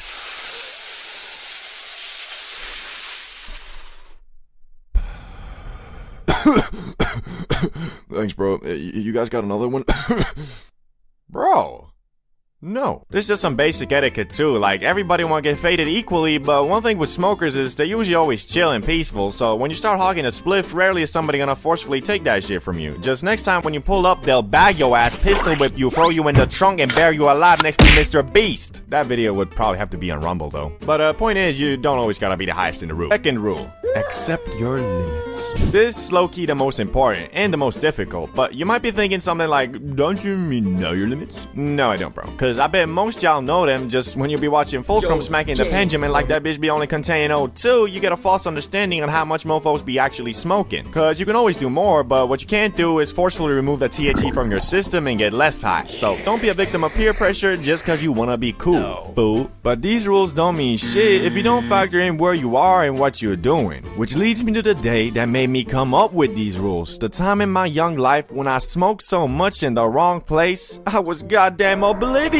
Shit, I smoked so much I had less dialogue options than an Oblivion NPC. The first time I got high outside the comfort of me or a friend's crib, it was the usual business. We were chilling with the gremlins, me, Salamander, and Ricky, smoking up, talking about how we don't fall with school and how we finna make it out the hood. You know, the usual Gen Z shit. When Salamander, being the thotty magnet he was, got a text from one of his female companions inviting to what this motherfucker claimed to be a chill hangout spot. Although I do trust the homies, knowing Salamander's track record, I was a bit sus, cause I seen the places this dude hangs out at. I'll be waking up at the middle of the night to take a piss, then check the snap only to see dudes partying at some straight up trap house bugging off fucking ketamine. Okay, can't say that on YouTube, but let's just say it wasn't weed. Anyway, you know the drill. I don't wanna go, Salamander uses his 99 speech, convinces Ricky, now it's a 2v1, and I fold. Epic victory royale. But I agreed only under the condition that none of us drink nor do anything else but smoke the Lord's loud, because it was a motherfucking Thursday after all, so I wasn't trying to pull up to school smelling like a bum, acting like a depressed middle-aged man from The Hangover. Looking back at it though, that was probably the wrong call, cause, well, you'll see. So we're walking to the crib and Salamander lights up this comically big J that he rolled back at his place with a week's supply. While we're almost finished puffing and on the edge of obliviation, I see this super dope house that seems to be having a party, so I excitedly asked Salamander, yo, is that the spot?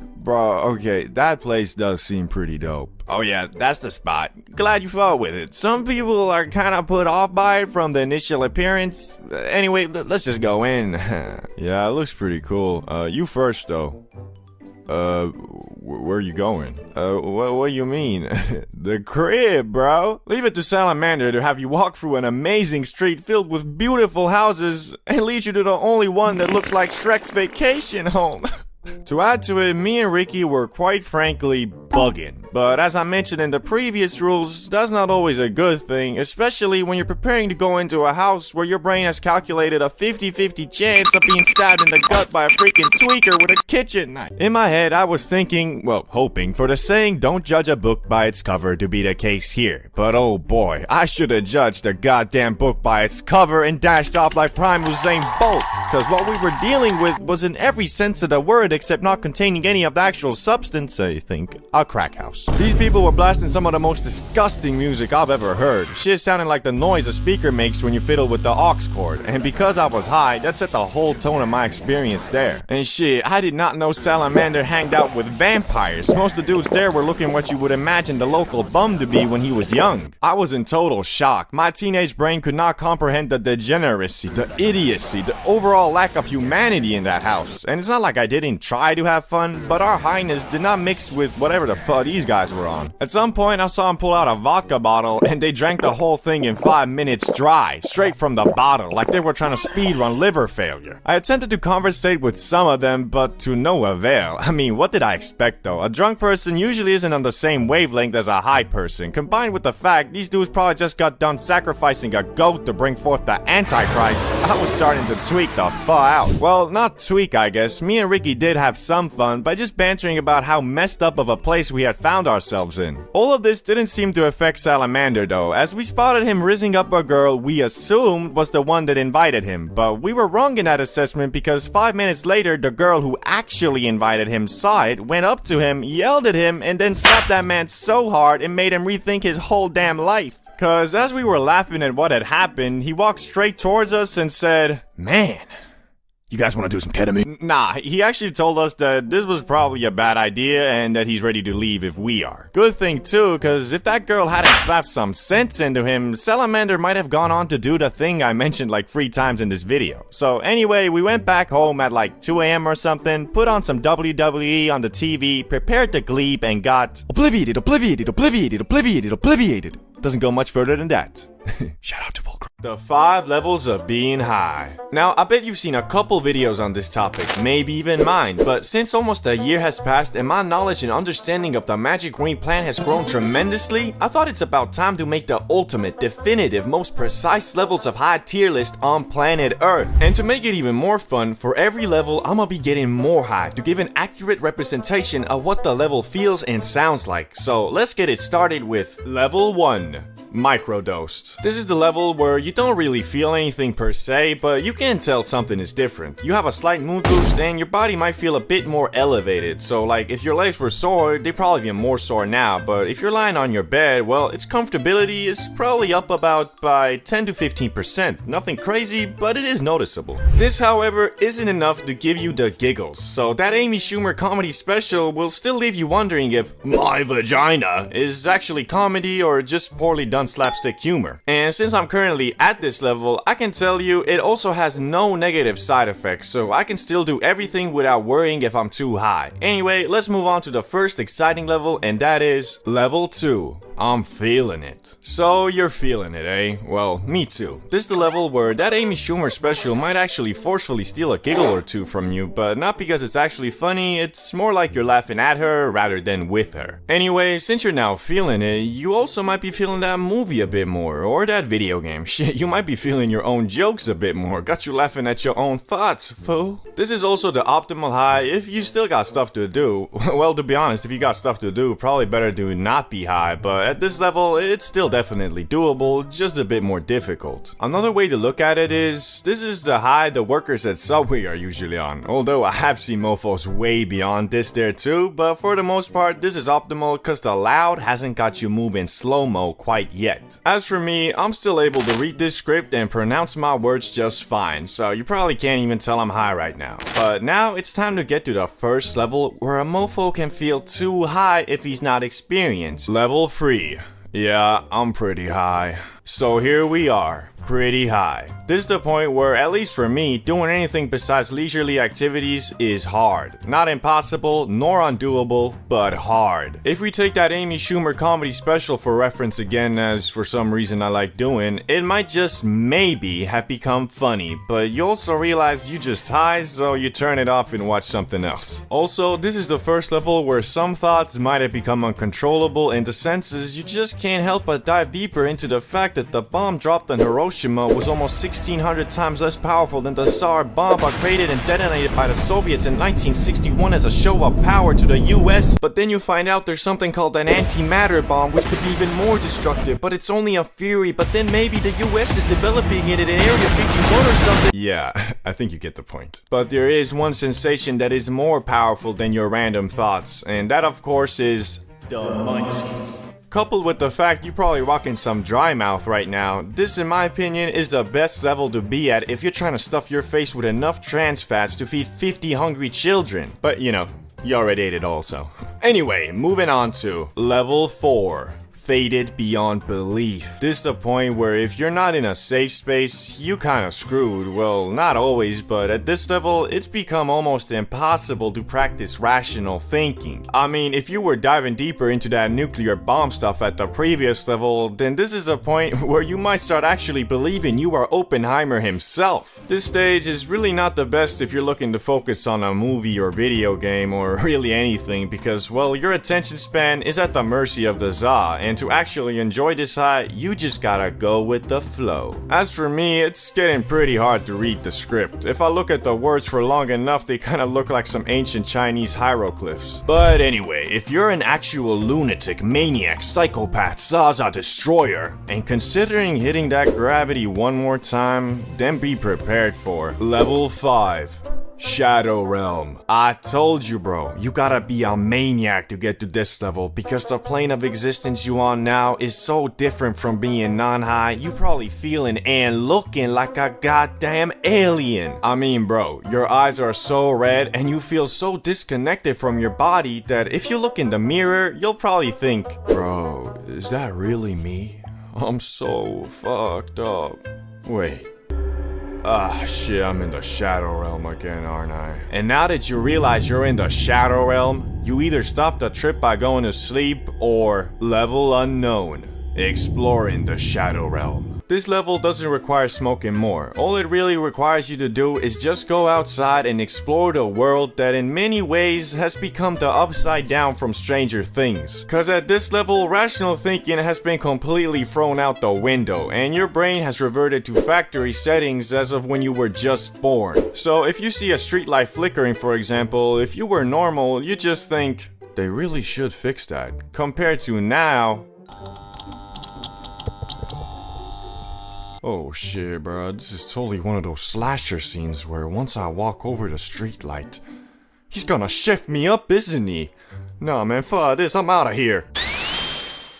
At least, I don't know, that's how it feels to me when I achieve the pinnacle of high and am wandering the world outside. Types of people you should never blaze with. If you've ever smoked with friends, you know being high with others can be a great time, and in a lot of ways much more fun than being high alone. But it can also be awful and cause za anxiety if you're with the wrong group. So today we're gonna go over types of people you should never smoke up with, starting with the over-smoker. The over-smoker is someone who wants to hit that Benjamin way too much. Now don't get me wrong, I got nothing against a good old limit breaker sesh, but if you're the over-smoker, you never actually doing that. Cause your tolerance is so high, even if you grabbed a beehive-sized chunk of wax and dabbed the whole thing, you still stand there like, phew, I think I feel something. Another reason I really don't like blazing with these dudes is cause you can't ever really dive into a topic and enjoy the high, cause every 10 minutes you hear that, hey, let's do another hit. Like, what you mean, dog? We just did 3 hits in 30 minutes. I'm halfway fused with the couch, and your homie is in the corner explaining how the government controls us with tap water. We don't need another hit, bro. One positive this guy has, I guess, though, is he is always equipped with a ridiculous amount of za. Dudes must get his shit from the same guy Gordon Ramsay was hitting up, cause it's always some damn exotic.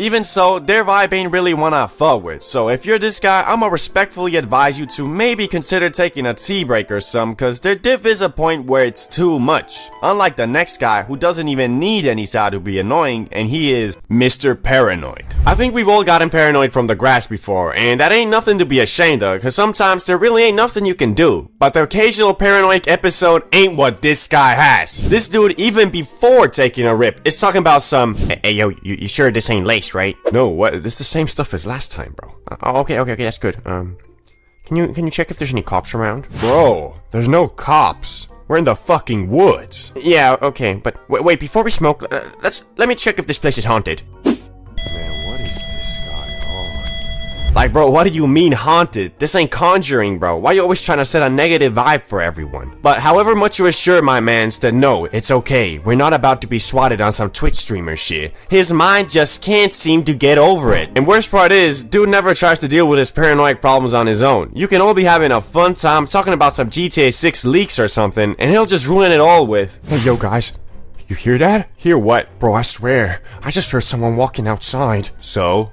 It's a neighborhood. That's what people do. Yeah, but the window's open. He could have saw us all high. Yeah, but it ain't like you're gonna call the cops. Cops? There's cops? What? No, chill, man. There's no cops. Nah, bruh. I think I'm greening out. I need some fresh air or something. Bro just decides, yup, I'm greening out now. Like, no, your personality is just very insecure, and you should probably get that figured out before you take another smack dabbly do off that Benjamin. Anyway, this guy ain't no fun to blaze with, cause he's very prone to ruining the vibe, so avoid at all costs. But this next guy is more of a personal preference, so you might disagree with me, but for a guy I don't like getting high with is the grass NPC. I think we've all met one of these, whether you knew it at the time or not. This is the type of dude who lives, breathes, and of course, smokes grass. I mean, really, dudes physically can't talk about anything else for more than a minute, cause he has no goals or aspirations that stretch further than, I wanna get suited AF. Which, wanting to get suited ain't nothing bad. I mean, most of us here probably love bacon, but come on, bro, at some point you gotta think about your life, your future, or I don't know, just something else than grass. Why I personally don't like hanging with a dude like this is cause his stories always are so centered around how high he was. I mean, bro, I get it, you went to school high. Like, at some point after hearing about the 78th time of dudes being high in class, you start to notice that man's actually has nothing interesting to say except, yeah, I was so gone when I was in math class. Yeah, bro, we went to the zoo and I was not on planet Earth. Like, bro, when are you ever on planet Earth? And I find it hard to believe this guy, cause if you blazing so much, do you even feel high anymore? Like, don't you just get used to the feeling and it becomes normal? Anyway, yeah, don't be this guy. He ain't making it past level 1 of life, for real. Unless he like starts his own dispensary or something. Then it could work out very nicely, actually. But the next type of dude on the list is the guy that wants to be taken way too serious. I don't know if you guys ever talked to someone like this, but I have a couple times, and it's annoying AF. You know how when you blaze, you tend to go on rants and halfway lose your train of thought and then just end up saying, ah shit, I don't know what I'm talking about. And everyone laughs and moves on? Well, this dude is incapable of doing that. Instead, he holds the conversation hostage with his ramblings about inflation, Biden, Oprah, and James Cameron. And if you start trying to move on and talk about something else, dude sits there not listening and then 3 minutes later hits everyone with the, okay, so basically what I was trying to explain earlier was, like, bro, we already moved on and we're all freaking baked. No one even remembers their last sentence. How you gonna start expanding on your thoughts from ages ago like the MCU or something? Worst part is, however much you try to politely show him to stop ranting, he never gets the signs and just keeps doing it. Best thing you can do is just not invite him to the sesh, and you don't have to feel like a dick about it either, cause I'm 100% sure he understands the signs, but just ignores him cause he thinks his thoughts are more important than whatever the group wants to talk about. But the next dude on the list has a bit of a different problem, and he is Mr. I'm bored, I wanna do something. Oh snap, the guy who is somehow always bored and wants to do something. Now, don't get me wrong, I love high adventures and I'm always down to go on one, but only if there's actually something cool in mind. Yeah, this is something this dude and me don't have in common, cause this mofo just spams the sentence, I'm bored, let's go somewhere. Like, bro, where somewhere? Say where. My man just assumes anywhere is better than where he is, and honestly, that gets annoying fast, cause it makes you all self-conscious about if you're bored or not. And honestly, a lot of times you might be, but that's just life. The grass ain't a freaking happy pill. Sometimes you're gonna smoke up and still feel bored. But how is that gonna change if we go outside? It's not like we living in Skyrim, bro. However sad it may be, you ain't finna open the door and see a mysterious bearded man waiting for you with a scroll in his hand saying, adventurer, we need you. But hey, out of everybody on the list, I think this guy's the least bad, cause a lot of times the ZA makes mofos lazy AF, so it is good to have someone who can push the group into doing stuff. Just sometimes my man needs to chill out. Talking about, let's go to McDonald's, let's go to Burger King, let's go, shh.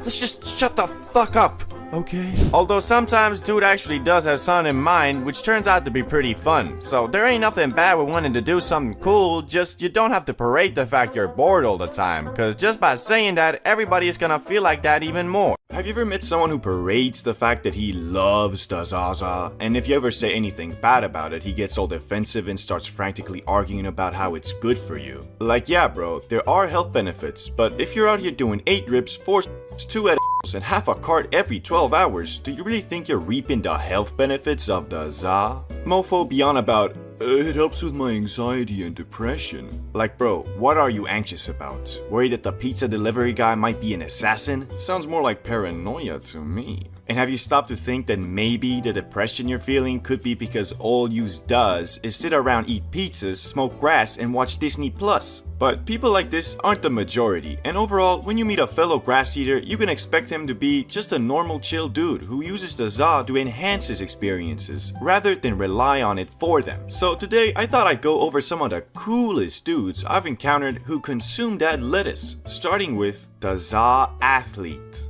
This the guy who's always in the gym grinding to become the ultimate specimen of human movement. The thing that's great about this dude is that although he loves the grass, which is generally considered a lazy substance, he doesn't let that stereotype stop him from enjoying it. Although many of his athlete friends might hold it against him, calling him a crackhead, he knows that it's all about moderation and using the za to enhance his recovery and free time experiences. But the best part about a dude like this is that you know he is a solid guy, that you don't have to worry about leading you down a bad road, cause he is always mindful of where the breaking point between just having a fun time with the homies and hey bros, wanna do some is. So if you're friends with this guy, you can be damn sure he won't ever peer pressure you into doing something stupid. In fact, he'll probably be the one who will try to talk you out of something like that. Plus, you know, depending on the athlete, he might make the NBA, so best to stay on his good side if you ever want to blaze up in a LA mansion with Wiz Khalifa and Drake and shit. But on to the next dude on the list, the high gamer. I'm not sure how you guys feel about video games, but I've always seen the genre as the highest form of at-home entertainment there is. Although it is a lot harder to truly get into a game nowadays, when you do, the peaks of fun are much higher than watching a Netflix show, for example. Although that's just my opinion and yours might obviously be different. So you better believe it when I say I love dudes who enjoy gaming in orbit, because that's something that two za enjoyers can truly bond over. Now you might be thinking, everybody enjoys playing games. Ain't nothing special about it. I'd have to respectfully disagree, because it takes a certain level of power to really sit down well blasted and focused on a video game, cause honestly, most of the time it ends up going something like this.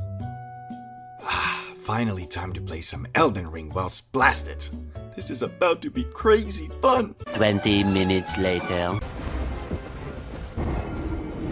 Man, screw this, I'ma just watch some TikToks. As you can see, it's not that easy, but if you have a friend who's on the same planet as you and you going through the struggle together in a co-op game, it's much easier to get into. So I for one will always have a special place in my heart for dudes who can actually game well blasted, cause honestly, it's not as easy as you might think, especially if the session lasts over 1 hour. But time for the productive and successful Not gonna lie, these dudes are like a rare Pokemon that you might never come across because the requirements to be a dude like this are rather high, but the power he possesses is godly. This the dude that has his own business or works like a sales job or something, which is a highly social and time-consuming practice. But somehow this mofo has done all of this while frequently bugging off the Zaza. He's kinda like the Wolf of Wall Street, but instead of doing lines off a lady's you know what I mean. He's out here taking a fat rip and then minutes later closing a massive deal with some company. I met a guy like this only once, and I won't stand here and act like I was not in awe of this man's power. We were all just chilling, faded AF, when this guy got a phone call, and not just any phone call, it was some company he was trying to make a client for the company he worked for. And me being me, all I could think of was, oh shit, dude must be freaking out being that faded, having to deal with something like that. But no, bro calmly told us he'll be back in like 10 minutes, went to the other room and closed the deal, or at least that's what it seemed like. I swear, some people just have a godlike stress tolerance, cause man, I can be out here faded and get a call from my mom to pick up some groceries, and that shit will have me stressing out if it wasn't in my initial plan. I guess what I'm trying to say is, for 95% of people, if you high every day, you're gonna get lazy and content with your position in life. But there are people who can manage to pull off this lifestyle and still be successful, and god damn do I respect that. Although I'd imagine that if they weren't high all the time, they'd be even more successful. But hey, what do I know? Anyway, next guy on the list is the artsy dude. Now, this guy isn't exactly what you're thinking. And yes, I know you're imagining this painter who's always on about, bruh, you just gotta go with the flow. Let yourself be free and you'll find peace. Sorry, but what the fuck does that even mean? Although these guys can be cool, their gimmick gets old pretty quick. The dude I like is more of just a Chad who has a highly functioning imagination. Cause with a guy like this, you always have something to talk about, and they come up with some of the most interesting things. Plus, they're usually not just some hippie dude who enjoys saying shit that makes no sense and expects everybody to think he's deep cause he saw a quote on TikTok and it really resonated with him. He's more of the dude who'll say some master Oogway quote and explain how that funny meme actually says something deep about life, but then ended with, I don't actually know, I might just be too high. And I love that, cause sometimes a mofo is just too high and sees a deeper meaning in something that doesn't have one. But hey, that's just a theory, a high theory. I don't know about you, but when I meet a new person and he or she says that he enjoys getting high, I instantly think to myself, this is the start of a beautiful friendship.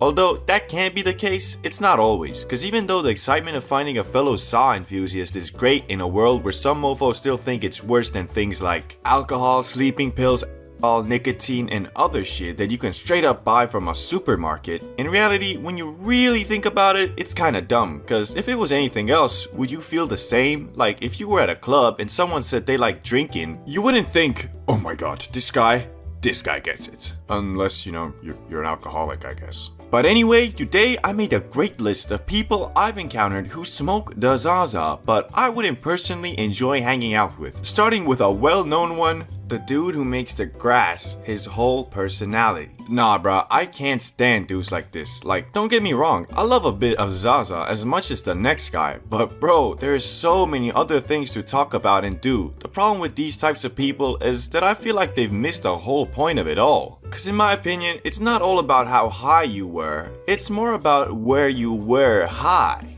Damn, that's deep. Like, I'd rather hang out with a dude who has never been high in his life, but has interesting stories / experiences and doesn't just talk about, yeah bro, I was so damn high last night, I was on planet Venus. Damn, that's crazy. So where were you at? What you mean? Like, where were you and what were you doing, you know? It must be a crazy story. Nah, I mean, I was just at home on my bed, you know, eating Doritos and stuff. So you were just high in your room all day? Yeah, I mean, yeah. What a fucking lame story. Don't get me wrong, being high in the comfort of your room is probably the best place to be, but like, I'ma keep it a $1.25 with you. I've probably been high in my room 100 times by now, and I don't remember a single thing about any of those nights. To me, this experience is more like being in the hub area of a video game after a long and hard mission during the day, and you don't see mofos talking about what a crazy time they had in the title screen of a video game. It's usually, you know, the game itself. But anyway, on to the next guy on the list, who is the dude who will try to shame you for not wanting to get high. You ever met a mofo like this? These dudes are kinda like the previous one, but one step worse, cause instead of accepting that maybe you have shit to do, they'll call you a lame-o or buzzkill or bitch ass shit licking, dick riding, butt munching, cock enjoying, sneako watching soy boy. And for what? Not wanting to waste a day by doing nothing but watching The Simpsons and eating Twinkies? Like, mofos need to realize, although it is great to watch Simpsons and eat Twinkies all day, doing that for 2-3 days in a row, most dudes will feel straight up bad and sad. If you're a human being living in today's day and age, to succeed in anything, you can't be doing that consistently. It's gotta be a special occasion, celebration, or when you've already completed your goals for the day and deserve a break. But hey, at least they don't shame you for the thing this next guy shames you for. The dude who will make fun of you for smoking less than him. Now, this guy is a lot like the first dude, but with the added minus of he actually thinks for some odd reason that the fact that he has to smoke a whole damn cart to feel high is a flex. Like, sorry bro, but I know dudes who had the exact same mentality and let's just say they ain't end up so good. Like for example, this guy, who thought being high is a damn competitive ladder that needed to be climbed. You know, like the army, but instead of protecting your country and pursuing peace, it's all about who can smoke the most crack without dying. Like, imagine this same attitude, but instead of Zaza, they'd be doing this with nicotine. Mofo would be 45, working minimum wage in the back of a gas station with a young guy talking about, What's that? You still puffing on one cig, boy? I'm puffing on 6 at a time, but don't worry, you'll get there someday. I don't know if I wanna get there, man. Okay, that's never happened, but I'm just trying to show you how ridiculous this is. And P.S., there's a lot more to life than getting high, and I'm definitely not out here being faded 24/7, cause if I was, you'd probably be seeing one video every 2 months. It's all about finding the balance and having the right reasons for inhaling the za. Mushrooms. They are famous for their mindset-changing properties, but to me, they have always just been a funny fungus that makes you see stuff. Until the day me and my brother decided to do something this bearded guy called the heroic dose. And well, I can now confidently say that Mario is one crazy-ass motherfucker. Oh my god! The journey began in Amsterdam, like always, where we were going to hopefully enjoy our time in DEF CON 1, a festival so big these dudes made their own currency and segregated the population like the freaking pyramid system. Anyway, because this rager was 4 days long and we thought it would be cool to do something besides grass and drank for the whole time, we paddled our butts to a smart shop where, well, you guessed it, they sold mushrooms. But this time it was different. You see, a year ago, me and my brother did them for the first time, and because of that, we're extra cautious about the size of the portion, which led to us taking too little to truly call it a trip. We did end up mixing that shit with grass though, and it freaking blew our minds. That story is on the top right corner right now. But anyway, this time we were looking for the true experience, the type of shit that will have you questioning your very fabric of existence, cause well, we just built different like that. So as we were googling the right amount 200-pound behemoth should take to get the full experience, we stumbled upon this video of this YouTube scientist talking about what he called the heroic dose. After dividing the 10 with a 5 and multiplying that with a 69, we came to the scientific conclusion, we gotta eat a shit ton of mushrooms. And for that, we had to buy a ton. So we ended up purchasing 1 mega pack of truffles each, which is already considered a lot, but we also bought 1 extra that we were going to split